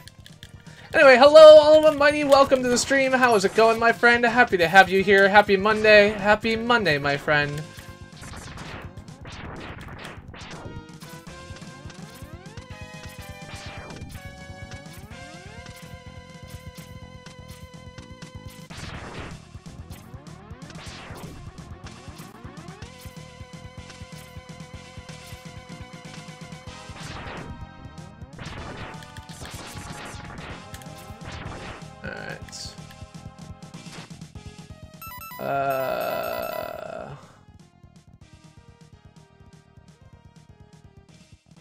Gator wheel. That's this thing, right?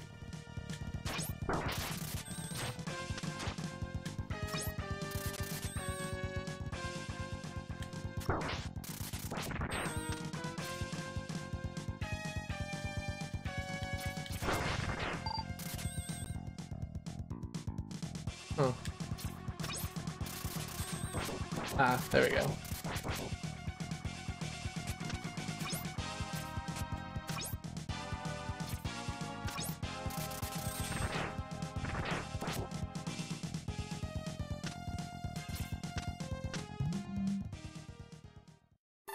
Alright, Mega Man X, enter the capsule. This enhancement will modify your body armor. With it, you can absorb damage and transfer it into explosive armor. Boop-a-boop-boop-boo. Oh no, a lion! There's no oh no about that. We love lions here. Oh shit. Okay. Body upgrade done.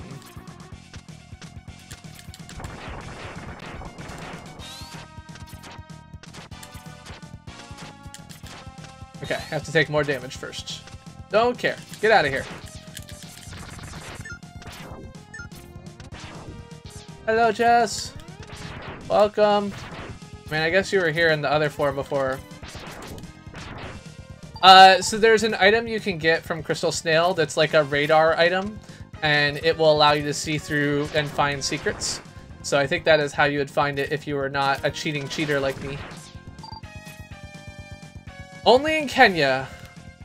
Got lions and tigers only in Kenya. Where the giraffes are and the zebra. Kenya, Kenya, Kenya, Kenya. Kenya. Going to Kenya. Can you believe it? Okay. So one left is using that power-up item. Where can you see lions? Only in Kenya. Lions and tigers only in Kenya. That's about as well as I could sing. I could sing something different. What should I sing? Should I sing, I like big butts and I cannot lie. You other brothers can't deny that when a girl walks in with an itty bitty waist and a round thing in your face, you get sprung. Wanna pull up front, but I noticed that butt was stuffed deep in the jeans she's wearing. I'm hooked and I can't stop staring. So baby, I wanna get with ya and take your picture. My homeboys tried to warn me, but that butt you got's making me so horny. Ooh, rub that smooth skin. You say you wanna get in my bands? Well, use me, cause you ain't that average groupie. I seen him dancing. To hell with romancing. She's sweat, wet. Gotta go in like a turbo vet. I'm tired of magazine saying flat butts are the thing. What is not a goddamn thing?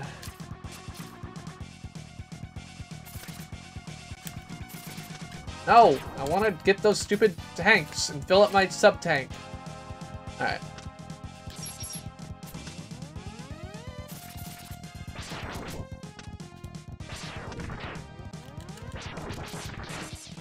Ow!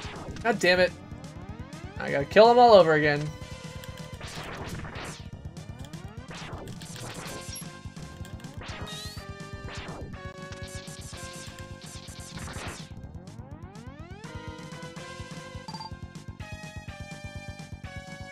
Ah!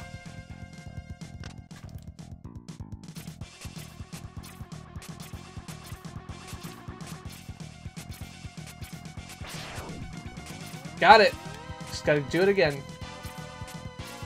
Roar! Roar! Roar! Fuck it. Just like a single health thing. It's not like it's the end of the world. One right here anyway, and another one here. Ow. Whew! Almost hit those spikes.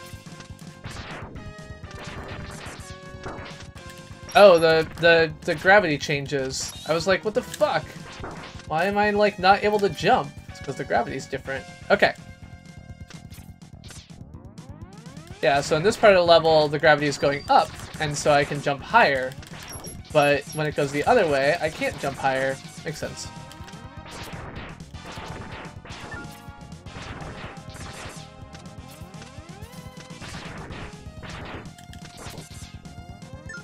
Get off my head! What do you think you're doing?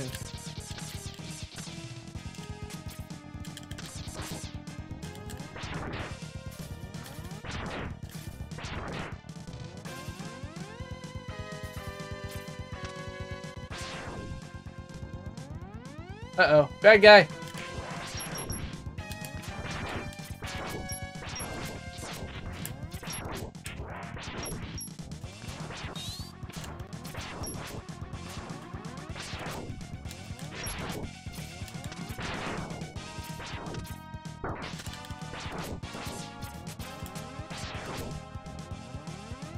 Oh no! Oh shit. I think I have to kill that fly really quick, otherwise he brings the monster back. Okay. Well, now I know. Knowing it's half the battle.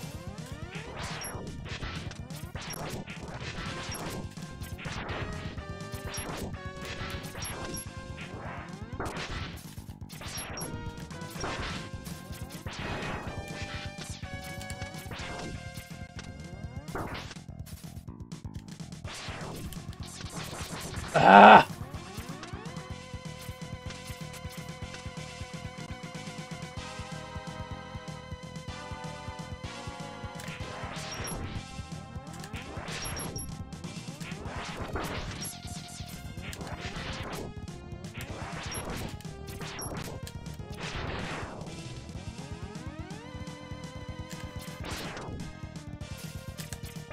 Aha!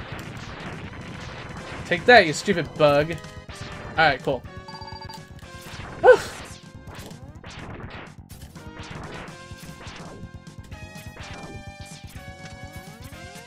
Generally speaking, I feel like, you know, Mega Man levels are not particularly different in difficulty, but this one feels harder than most of the other ones.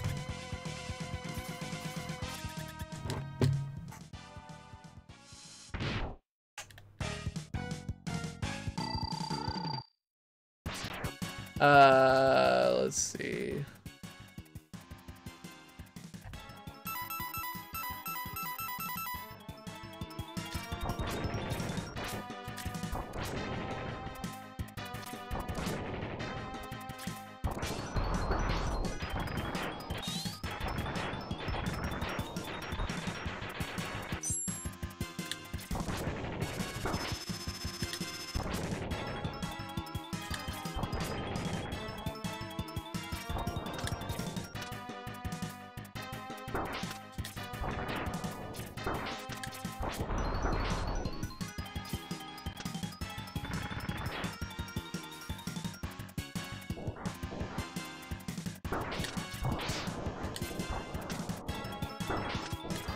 Ah!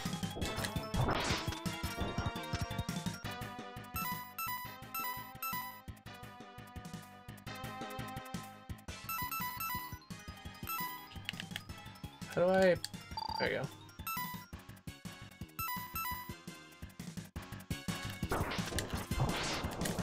There we go.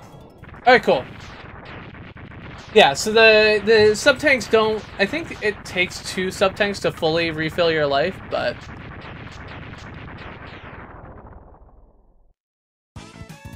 Got it. Got him. Got him, as they say. So that's Morph Moths. Now we're on to Magnus Centipede in the central computer. And I can't get anything because I don't have the leg upgrade.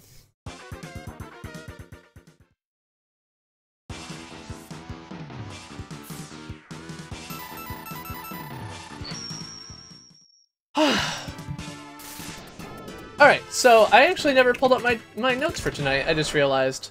I have a whole set of notes. Well, I have a little bit of notes. I have a few notes. We did actually accidentally pull up one of the things that I was talking about. So Google updated their Play Store policies. They have made it so that it is no longer allowed to have Bitcoin mining apps on the Play Store, and we were talking earlier, but at the same time, I was actually just hearing, as someone else mentioned, I think, about the, ooh, shit, the Bitcoin mining, which is now being built into Steam games. So there's now Steam games that are like Bitcoin miners, and I guess there's some kind of like weird loot box thing that in like Dota or something like that they're also taking advantage of. And so... yeah, it's clear that Steam's overall policy on not bothering to police their platform is working really well for them. I will say that although, you know, people are being snarky about Steam and their no policing policy, I don't actually think that they are neglecting to police content for, you know, being abusive. I actually don't think that's accurate, but, yeah, okay, as Leif pointed out. But these things are the type of things that, you know, platforms have to deal with. And it's one of the reasons why a completely hands-off approach on content moderation will never work is because you have to have moderation of your content. Like, there's too many bad actors in the world for you to just not moderate your content, so...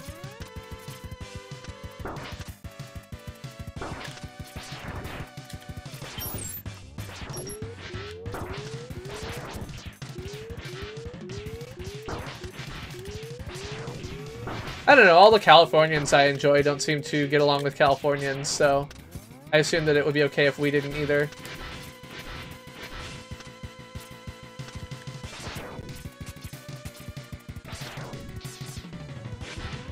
Oh no! Oh boy. Okay.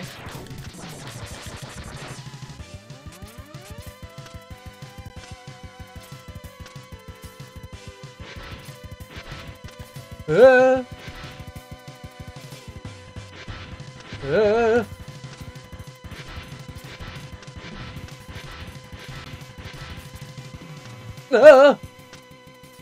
Whew.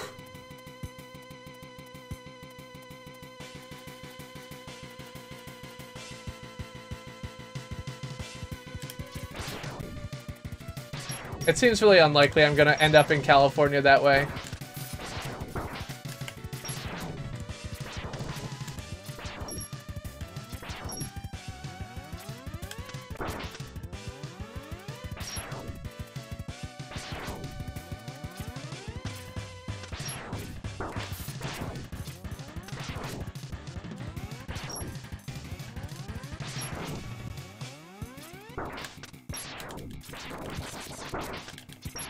Ah! Get out of here, you stupid knife. Yes!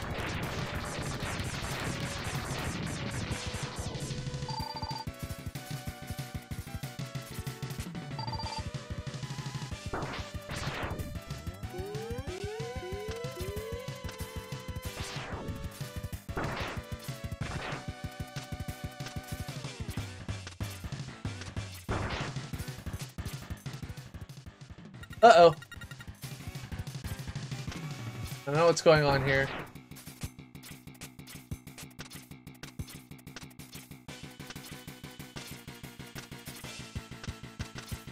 Oh no. I feel like I was supposed to go in that bottom thing and I failed.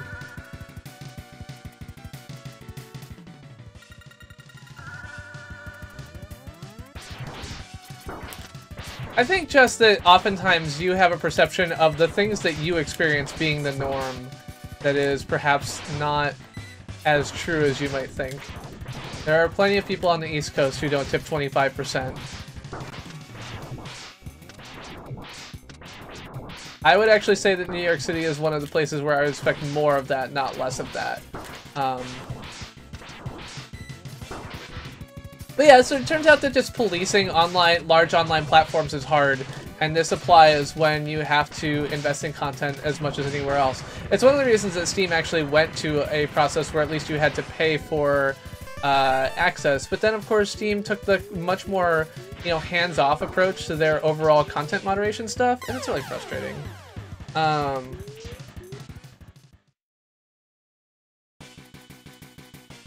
Yeah, New York City is definitely a very, people expect high tip city. God damn it.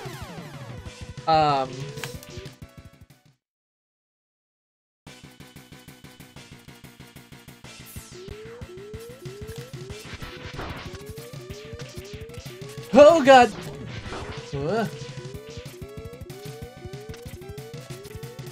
Aha.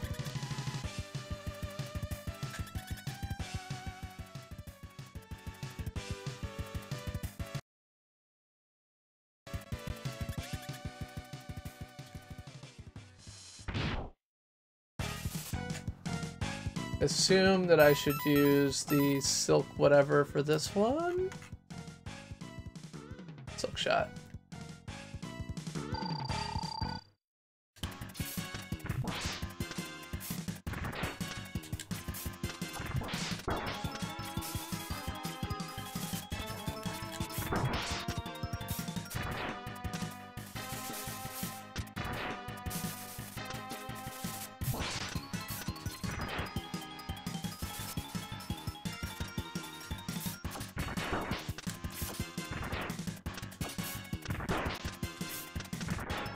go.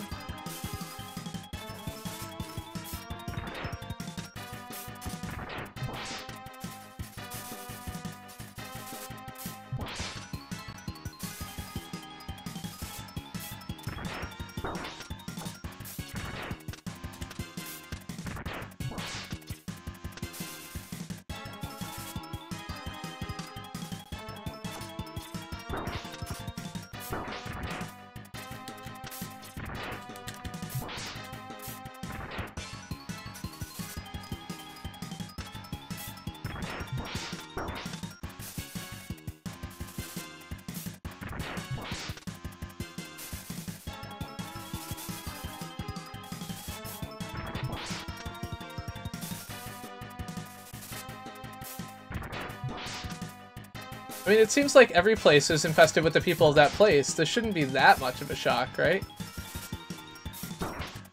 God damn it.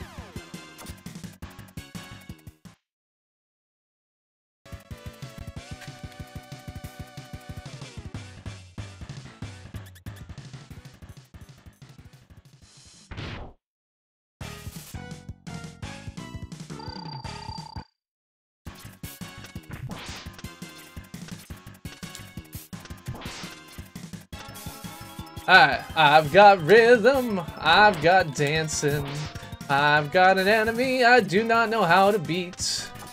Hooah!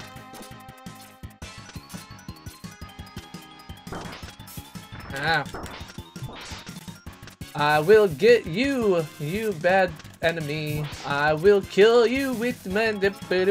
Oh, god damn it. I don't know where I'm gonna go. I don't know what I'm gonna say. I don't know what I'm gonna do when I run out of this weapon for you. I'm gonna shoot you in the face. I'm gonna shoot you any place. I'm gonna destroy this robot. It's gonna be a lovely thought. You are gonna die, my friend. I'm gonna kill you to the end. I don't know where this is going, but I know I'm hitting the growing. I am not a winner today, but I might just escape away. Nope.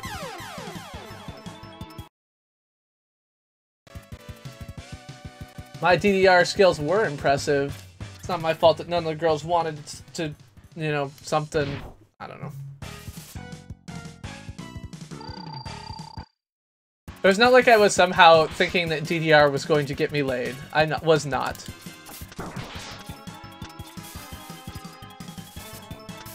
Nope! You cannot send me money at all. You can, however, donate to Kids in Need of Defense via Super Chat for Good. But you don't need to do that either, because I'm not going to stop singing. The easiest way to get me to stop singing in your life is to just hit the little X button. It will make the stream go away. Alternatively, you can hit the little microphone button and it will mute me, and then you don't have to hear me. It's awesome! One of the nights... God damn it.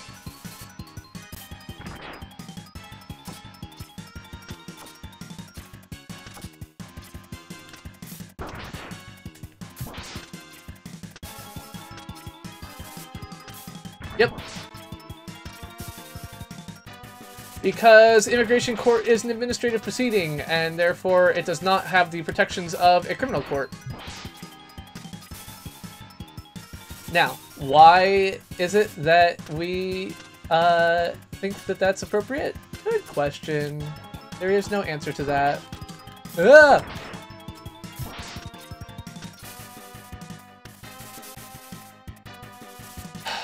A bigger concern is the massive drop in the amount of positive responses from credible fear interviews in recent asylum applications.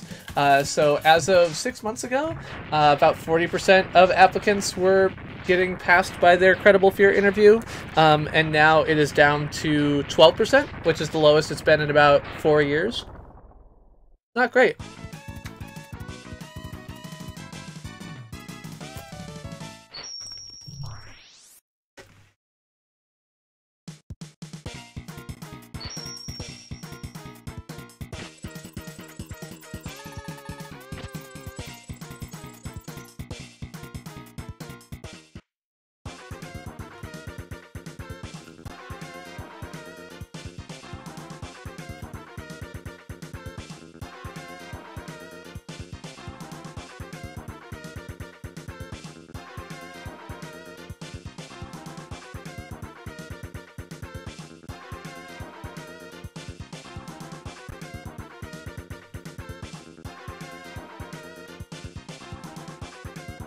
You get to the section where there's a green ice block above you and a silver ramp leading diagonally down to the right.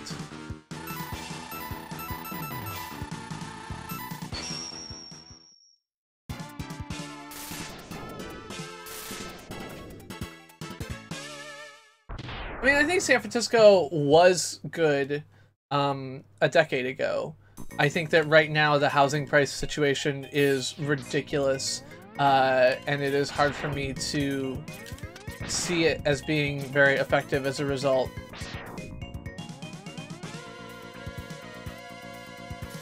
Oh god. Let's not fall.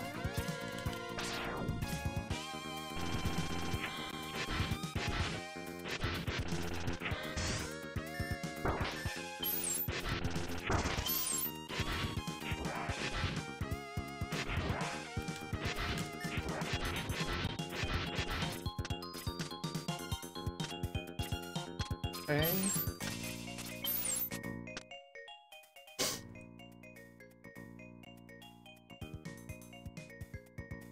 The bottom wall.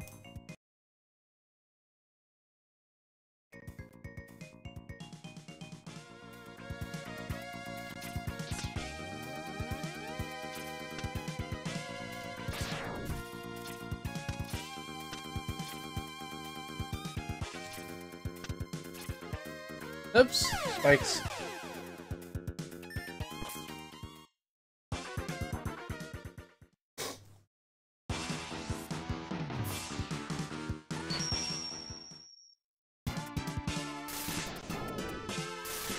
But yeah, so I think that San Francisco is a lovely city. I love it. I've really enjoyed visits there. I enjoy Twin Peaks. I enjoy the Presidio. I enjoy all of the, you know, various quirks that the city has. And unlike Portland, for example, it doesn't have quite as much of the history as a, you know, based in white supremacy, which is nice.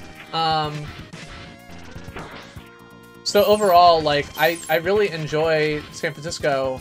I just, you know, now with the way things are today, there's just no way I can imagine how you afford it.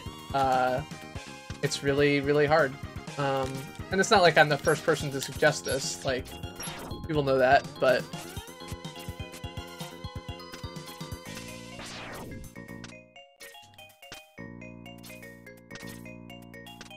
Fuck!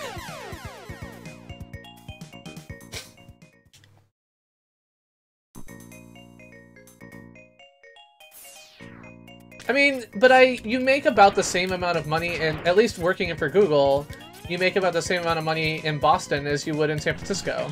There's not like a huge Mountain View specific, you know, salary increase. So I can be in, oh, seriously?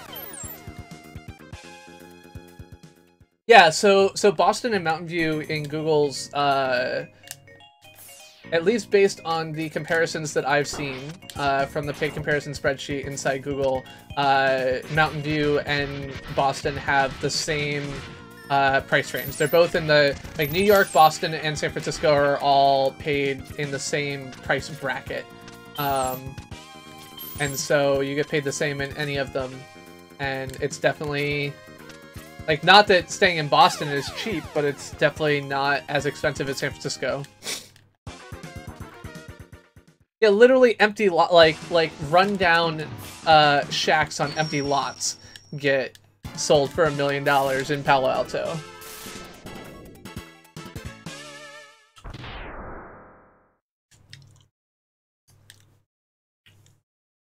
I mean, you don't have to pay $3 million for a teardown in the East Bay yet. Those are still at, like, you know, $2 million. No, I don't know exactly what prices are, but I know even like Oakland used to be like the last refuge, and now like that's not working anymore either.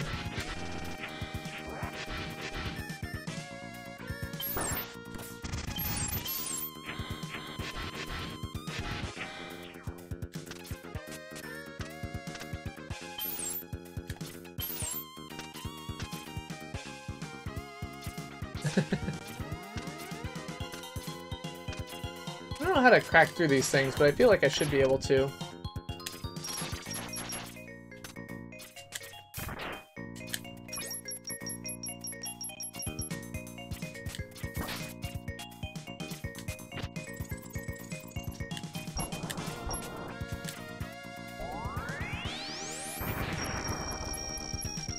guess not. Okay. Fuck! Yeah, I don't think they are. I think there's one...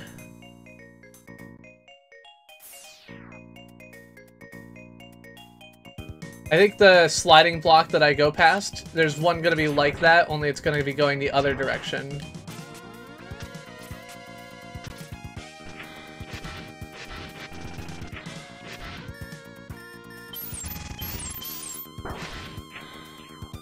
Yeah, you have lives, but I'm not getting very far in this level, so it's not very obvious when I quit because I keep restarting. So I have 1 life left, and when but because I am at the beginning of the stage still, it's basically no extra penalty to lose them. Alright. I just don't know how to break these last things, other than with that dude. Weird. Oh! Fuck! I meant to dash jump and I failed. Yeah, so this is where I'm gonna start when I run out of lives. Well, so I can't get the machine dude over there, though. Like...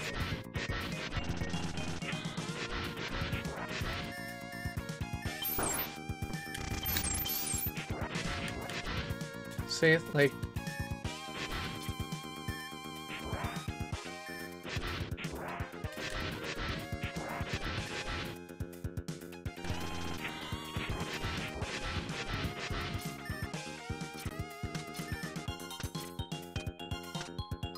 Yeah, that's what I'm thinking.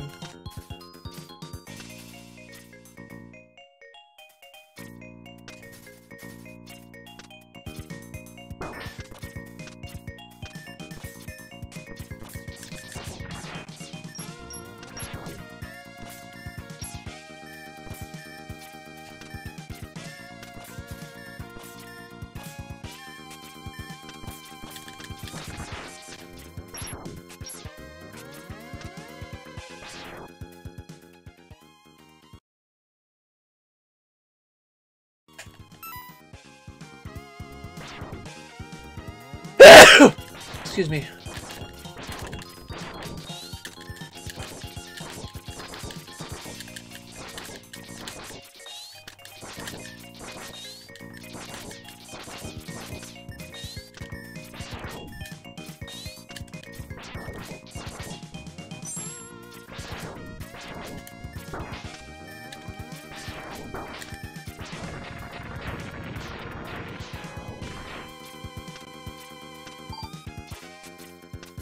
Yeah, so this is the one to the right.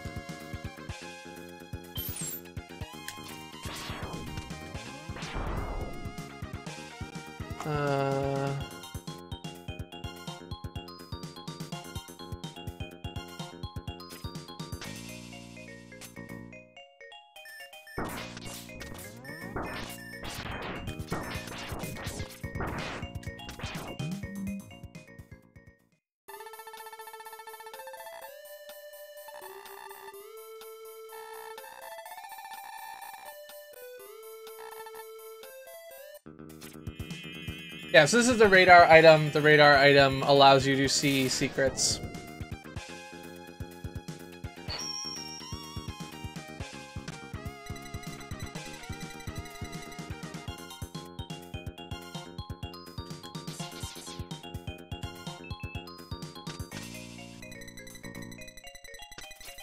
I don't know why it's showing me that particular spot.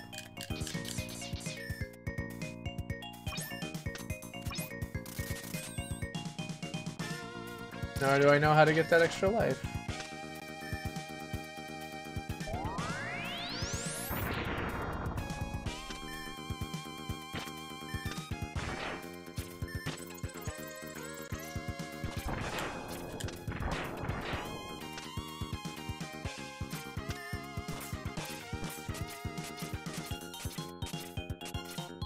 Hello, Jim. Not bad. I mean, not great. This game is kind of kicking my butt, but my class tonight went well. I'm really excited about the classes I'm taking at CCTV.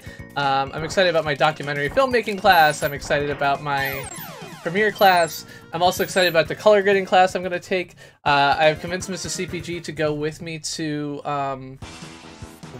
Moulin Rouge, which I'm excited about.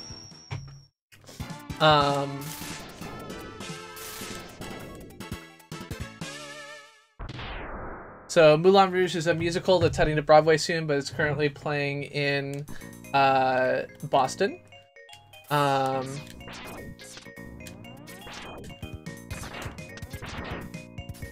So that's cool. Work has been going well. My new team is great. I really like them, and I really like the work that I'm doing, so I'm excited about that. And yeah, I'm still unfortunately having dreams that I am not doing enough to solve YouTube crises, which is bad. Not a very healthy situation, but you know, I'm working on it. You know, slowly but surely, I will recover. Yeah, I just don't know how I'm supposed to get that green stuff. I want that. I wonder if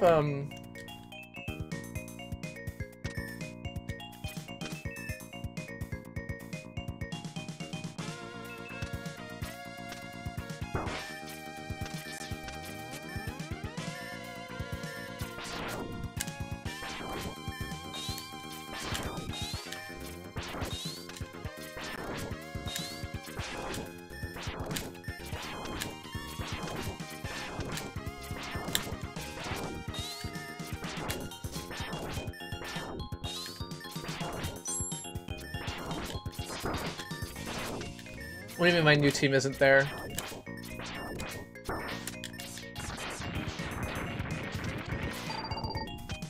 Yeah, well, so I had a dream that, you know, I was like, oh, like, you know, I heard about a new YouTube crisis, and I was like, oh, it's so nice that I don't work for YouTube anymore, and I, therefore, like, didn't hear about this YouTube crisis. Like, I must have sufficiently detached that I no longer hear about all of these things. That's awesome. And then I realized that the reason that I had not heard about this YouTube crisis is that it didn't exist. And so, like, the fact that I had a dream about a YouTube crisis, like, I had a dream about not having heard about a YouTube crisis which didn't exist, kind of tells you everything you need to know about my current level of health around that topic. Sure, but I still have a team. I still like them. I still talk to them every day. Still see them every day.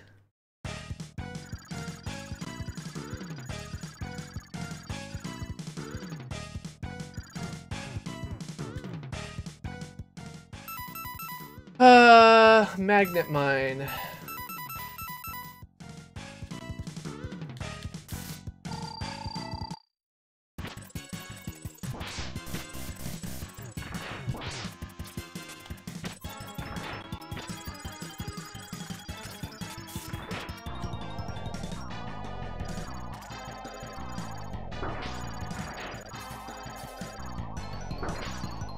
Yeah, and that's not a crisis. Like, that's just a whatever. Like, people hate change. I think that overall it's going to be a better change. It allows people to have more control, like, have more flexibility in the types of content they control. It's moving the web interface to better align with the mobile interfaces as far as functionality that people want. So, have a good night, Station 82. Mwah, mwah, mwah. Have a good night.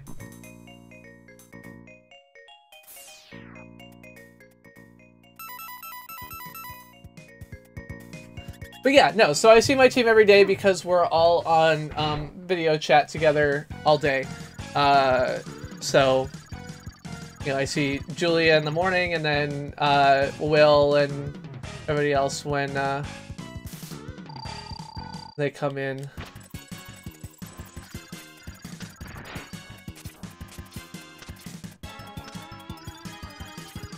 And it's not that I don't know everybody else's names, but that I realized that, you know, saying the names of all of my team members is one of those maybe not the most polite things to do situations. Ow, damn it. Alright, what's coming up next? No, I have no idea who this person is. I mean, they come to my stream a bunch. But I'll blow kisses to anybody. Hello, Brad! How's it going? Welcome, welcome. What's duplex? That's the thing that makes phone calls for you? It's like the reverse phone tree. Seems good. I mean, I think it's the type of thing that requires a lot of, like, thoughtful behavior to do right, but I actually think Google is doing it, so it's fine. I know people are worried about a lot of things around it, and I understand why, but I think overall it's not...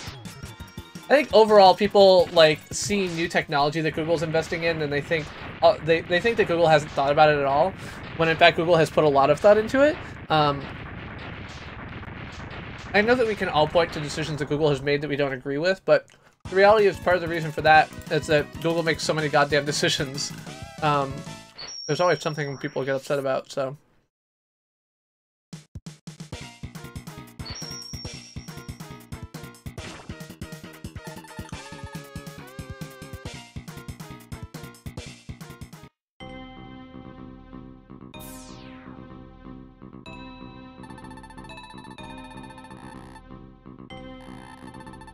Oh no, they took all Zero's parts away. They're going to rebuild Zero. They're at the North Pole. I can't let them tamper with him.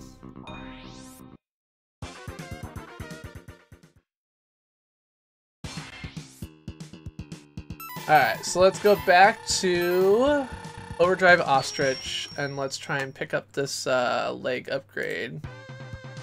Which I don't know where it is.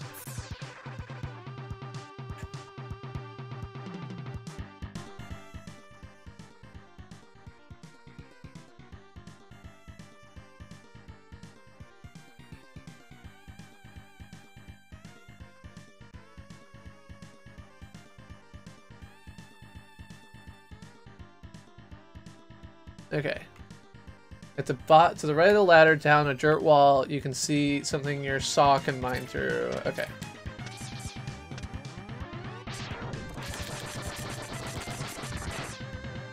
Oh, there we go. Okay. I've played Celeste, Mighty. I can point you to the stream.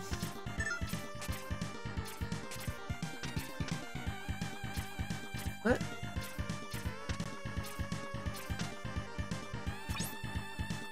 Yep.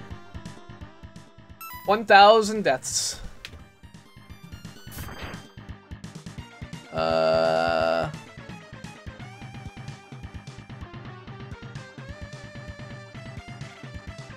How come I can't open this? Oh.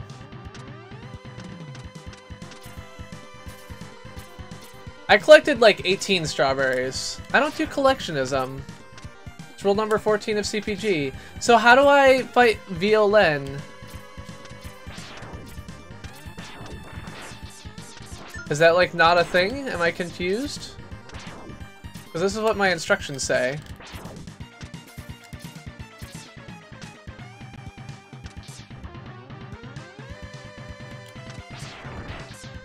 No, collectionism. Collectibles. I'm not into picking up various accoutrements for accoutrements' sake. I'm clearly into collectivism as someone who has both been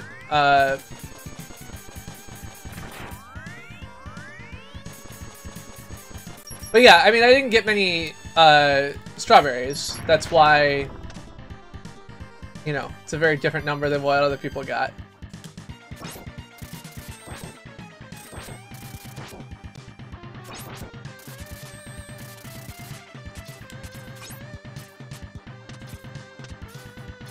You are fruit?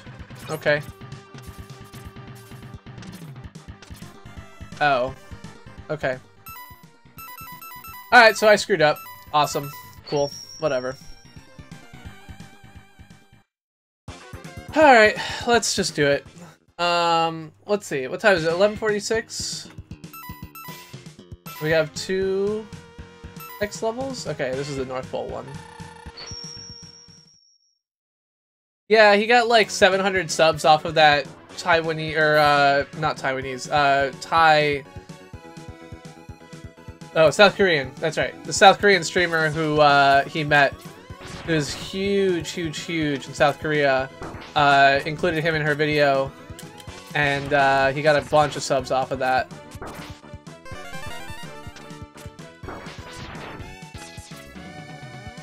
Oh god.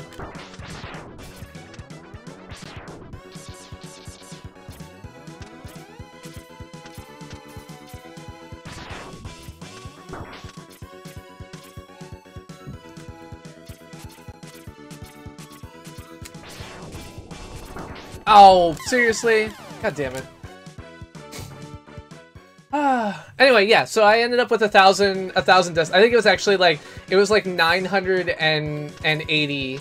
And I was like, oh, I'm just gonna like die a few more times. And I went and I think it was 982. I was like, I'll just die a few more times. And then I died 19 more times. So I think I ended up with 1,001 deaths.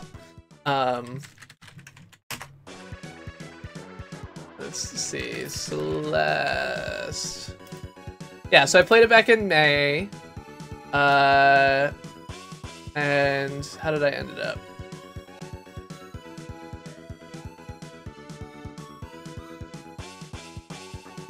Yeah, there you go.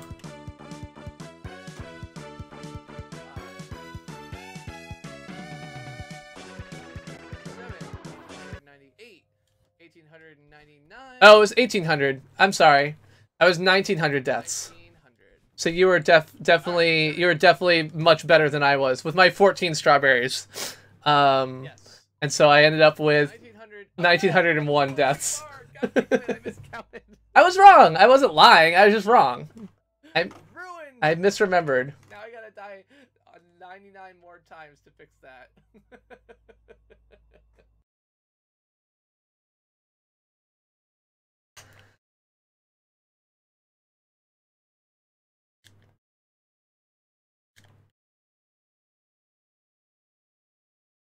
Right, sounds.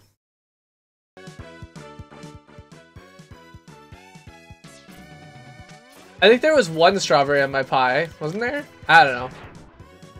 I don't do collectibles. Like, I just don't. I never do. It doesn't matter what game. Like, it's literally in the rules of CPG. Rules of CPG. Ah, I missed. Oh, Brad, did I tell you that my my illicit or my counterfeit drone came from China? It is garbage, absolute garbage. Yeah, don't collect collectibles, right there. And it was literally created during Celeste, so. And it's always about Chris, which we already knew. You want to see my garbage drone? Alright, so this, for the record, is what I was promised. This is real drone, Mavic Air. This is what all the pictures and the thing I bought showed me. It didn't have the DJI logo on it, but other than that, this is what it looked like. This is what I got. So you can see that, for example, it is much thinner. The battery is very different. So rather than the battery, this is the battery for the Mavic. This is the battery for the drone that I got. This is the gimbal mounted camera on the drone. This is the camera, I guess. For this one, you can see it actually... Okay, so this is the Wi-Fi antenna because it just broadcasts the camera signal over Wi-Fi, which is absolutely terrible. I've done that before. It's junk. So yeah, so this is like a, you know, like a $10 piece of plastic. You can see the lens there. You can see, you know, overall these props are cheap. There's like, you know, $1.50 in props. The battery, this might have actually cost like $5 if you were going to buy it off of Alibaba. It does have what look to be actually pretty bright LEDs on it, so there is that. I have no idea. I assume the drone is self-stabilizing because that software is frankly open source and like really easy at this point. if it didn't, it would be really disappointing. But I honestly have no expectations of this drone. Absolutely none. This is a garbage drone. It is absolutely garbage. No one should buy this. No one should own this. No, I mean, I scammed myself, Mighty. So I got an advertisement for best drone. And so I'll pull up the, yeah, so this is, here we go. Wait, click this button. So this is the ad that I chose to buy from. So this was a $60 drone. And it said, look, this is real footage from the drone. It said so right in this ad. But as I was reading this ad, I noticed a couple things. This is a picture of a DJI Mavic. This is a picture of a DJI Mavic Air. This is a picture of neither. These features don't exist on any drone. This is another Mavic Air. And this is advertising text from the DJI Spark. So all of this and this controller does not exist. Like this is not a thing that exists in the world. So yeah. So I knew that I was being scammed. And I decided to see what you actually get for a $60 drone. Because to me that seemed amusing. Hey, look. So this number right here is called a CPN, and if you gave that to someone who worked for YouTube, they could look up what error was being sent. The other thing you do, you click copy debug info. You can open up Notepad and paste it and see that I got a manifest.net.retry exhausted, which means that it failed to load the metadata about the video from YouTube, possibly because this video has been taken down. No, okay, I don't know. Embeds just aren't playing here. Whatever. Yeah. So like this is the advertising they showed, and this is clearly like this is clearly a DJI drone. That's like literally it's got DJI's logo in this picture right here. And I was like, okay, so you're clearly advertising to me a DJI drone and showing me like actual footage from a DJI drone, and I don't know, like I said, my expectation was I was just gonna get scammed. My expectation was literally just that they were just going to steal my credit card. It was the first time I've ever used like a one-time use credit card, because that was exactly what I was expecting was going to happen. But I decided to go ahead with it. I mean, with all of, oh yeah, these stars don't even work on Chrome, I guess. With all of these 5-star ratings, like look at all the stuff that comes with these drones. It is exactly... I don't know. I have no idea. I have no idea where the storage even is. Like, there's no SD slot. Like, I have no, like, there's no, like, like, I'm sure that you can put an 8 gig chip on this camera. But, like, what the fuck? Anyway, so yes, I think the things I can say about it is it does fold. So, like, that is true. It is a folding drone. But everything else about it is not at all like what was pictured. So yeah, so my thought was that I was just going to get scammed and I was going to report it to Facebook so they would take them down. And then I realized that there are hundreds of these websites, hundreds of them. I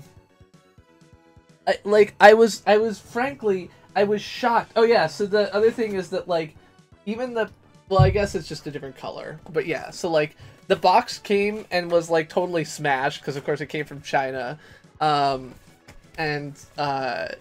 Yeah, it's just it's got a large capacity battery according to the front of this. It is a 1000 80 milliamp hour battery. It's a tiny battery.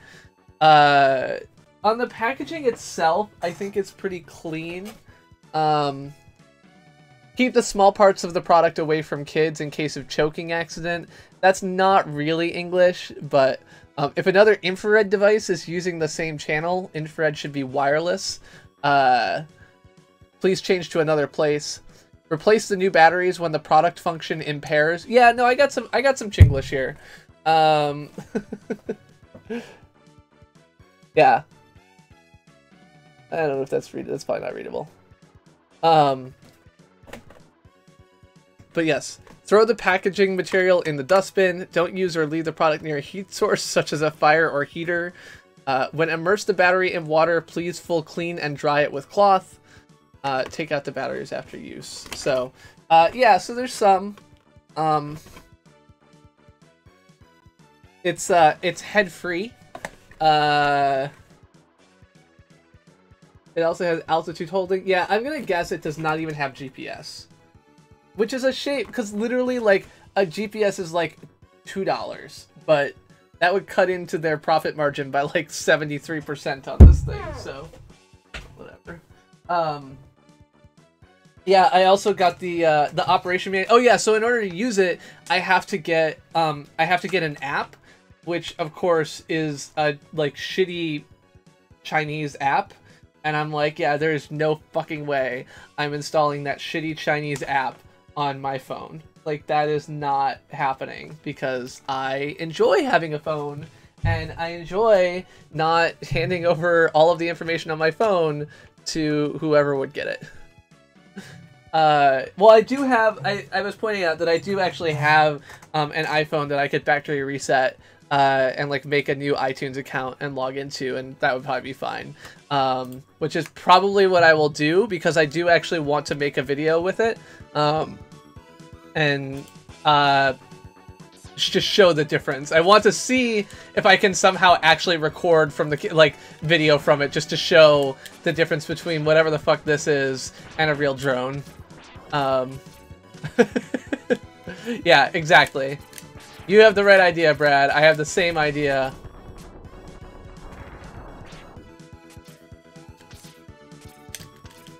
Ah, fuck you. Fuck you. Fuck you. Oh god.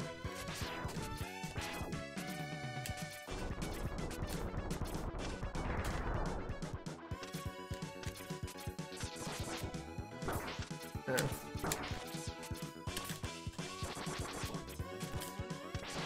So it is light enough that I expect that it will probably get like 10 minutes of flight time. But yeah, it's definitely the pictures of a Mavic Air are more than slightly exaggerated. Anyway, I 100% bought this with the intent of understanding what this particular like market looked like. So I was actually just reading, I was mentioning earlier, I was reading an article from, I think, Wired, where they had gotten a cheap Chinese iPhone knockoff. So it's like $100 iPhone X or something along those lines. Wow, I don't know how the fuck I'm supposed to do that. And so it was, yeah, it was a $100 iPhone X. And he was similarly curious on, like, you know, what the fuck is a $100 iPhone X to have? And he said, you know, like, looking at it, it looks, you know, to a casual passerby, like an iPhone. You would not, like, if you were not using it and familiar with what an iPhone should be like, you might not immediately notice. You know, they've done passable implementations of all of the apps. It has the buttons in the right place. You know, the settings and everything else like that are styled very much off of Apple. But what it actually is a cheap Android phone where they have, like, you know, paid third-party contractors to build clones of all of those Apple apps. Hello, Attentive Owl. And so, you know, you've got all of these, you've got like a, you know, a clone of an Apple Calendar app and an Apple Notes app, and the, apparently, Face Unlock, you know, which is of course one of the iPhone X features. The way it works is that you can set it up. You can set up Face Unlock, and, you know, Apple touts how they use 20,000 IR sensor points or whatever to, make sure that it's your face. With this knockoff version of the iPhone X, it just unlocks whenever there's a face. So, yeah, that's not exactly what you want for your Unlock My Phone feature. And basically, like, all of these, like, apps are just, like, total you know, it said the reviewer said, like, it is unclear to me whether these are like actually malware or created by people so incompetent that they end up being malware by accident, which is reasonable. But yes, so I bought myself a drone from Shenzhen, and it was exactly what I expected. Except for the fact that they didn't actually steal my credit card number, which is what I actually expected. Yeah.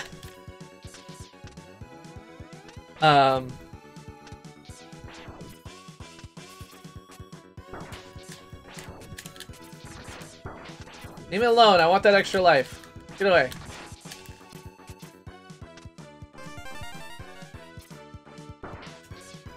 Fuck, spikes. I may call this done. Midnight, yeah. I'm not making a lot of progress at this point, and I'm not feeling like doing anything else. I'm not feeling like getting good and or working hard at this right now, so I will be picking this game up next Monday. Next Monday, I'll probably be a little bit late to starting the stream. We'll probably start at 10:15 instead of 9:15 because I will be going to a noir burlesque show. Smoke and Shadows this month is being hosted again at the Rockwell in Somerville, and the theme is noir. So I'm actually really excited about the show. I really like Elise's productions. I think she does a really good job with them and bringing in an interesting cast from the local community. So I'm excited about that. And yeah. Friday will be Splatoon. I know I've already heard at least one complaint about Splatoon on Friday, so keep that in mind. If you are going to whine about Splatoon, then you can go whine somewhere else. I was going to do King's Quest, and then I tried King's Quest, and after 3 clicks, no matter what clicks they were, the game would stop responding to inputs. So there's that. Yeah. So is there anything else you want to ask me? Anything you wanna tell me your deepest, darkest secrets, or ask me to tell you yours?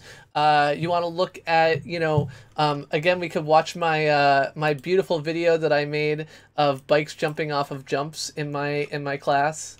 You know, you can see me with my shirt off in not too very long, so I'm not too worried about that in particular. That did not work very well. Why did that not work? Don't be bad, Google. Google, you are bad. Don't do that. Nipples on YouTube is fine, as long as they're male nipples.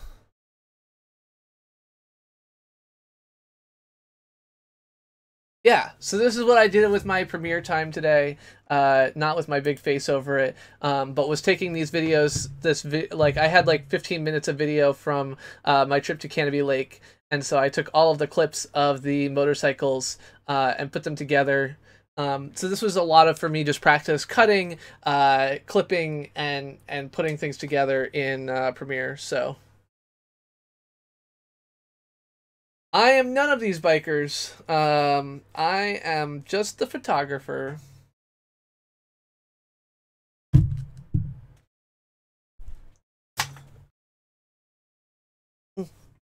Oh gosh, it's hot in here. Ugh. Yeah, taking my shirt off is difficult. Ugh. Yeah. Ugh. Ugh. Ugh. Ugh. Ugh. There we go. I did ride that roller coaster. Yeah, so that roller coaster is Untamed, and Untamed is a pretty fun roller coaster. It's you know, all the roller coasters at Canopy are relatively short, so it's only about a 45-second ride. Am I trolling? No, I took my shirt off. You told me I had to take my shirt off. Yeah, so Leif, this is part of the so this is definitely not what I would do for a full video. One of the things that I wanted to do was to get all these clips together so that I could then like edit Like, I wanted to do like a screen of like 16 of them all happening at once. So this was just an easy way for me to get them all together. And then on tomorrow night in class, I will probably actually edit them all to do that. And I will also mix in more of the BMX stuff. So this was just like practice, like how long would it take me? So I went through and it was about 15 minutes. And to get all of these cuts just like this was about 30, 45-ish minutes out of that that I used for it. So I did not take off my skin. It's just, it's hot. But yeah, so Untamed, YouTube, Untamed, front row.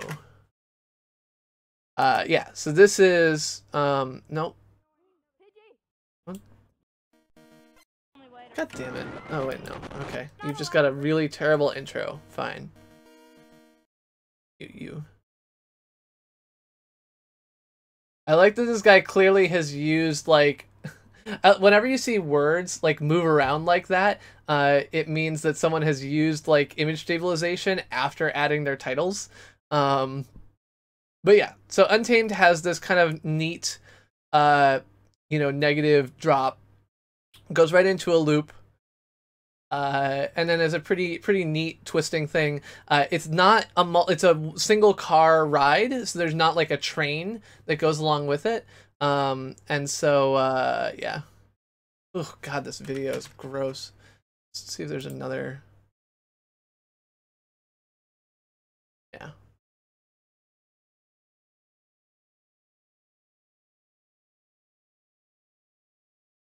So what we're doing for the documentary class is we're doing a documentary on Central Square Theater.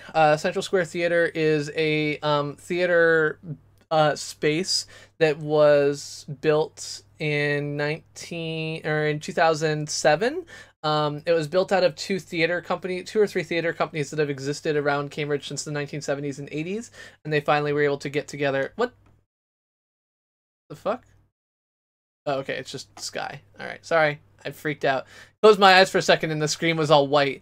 And so yeah, so we're doing that as a video, as a documentary topic. We're gonna try and get an interview with one of the artistic directors, as well as doing B-roll from the Cambridge area, as well as some of the other spots that the Underground Railroad Theater and the Nora Theater Company have been in the past. So that's what we're doing our thing on. So. Yeah, so that is the Untamed, and so this area with this white tent right here that you can see in this spot, that area over there behind that white tent is where the bike show was, so that we were watching clips from. Yeah.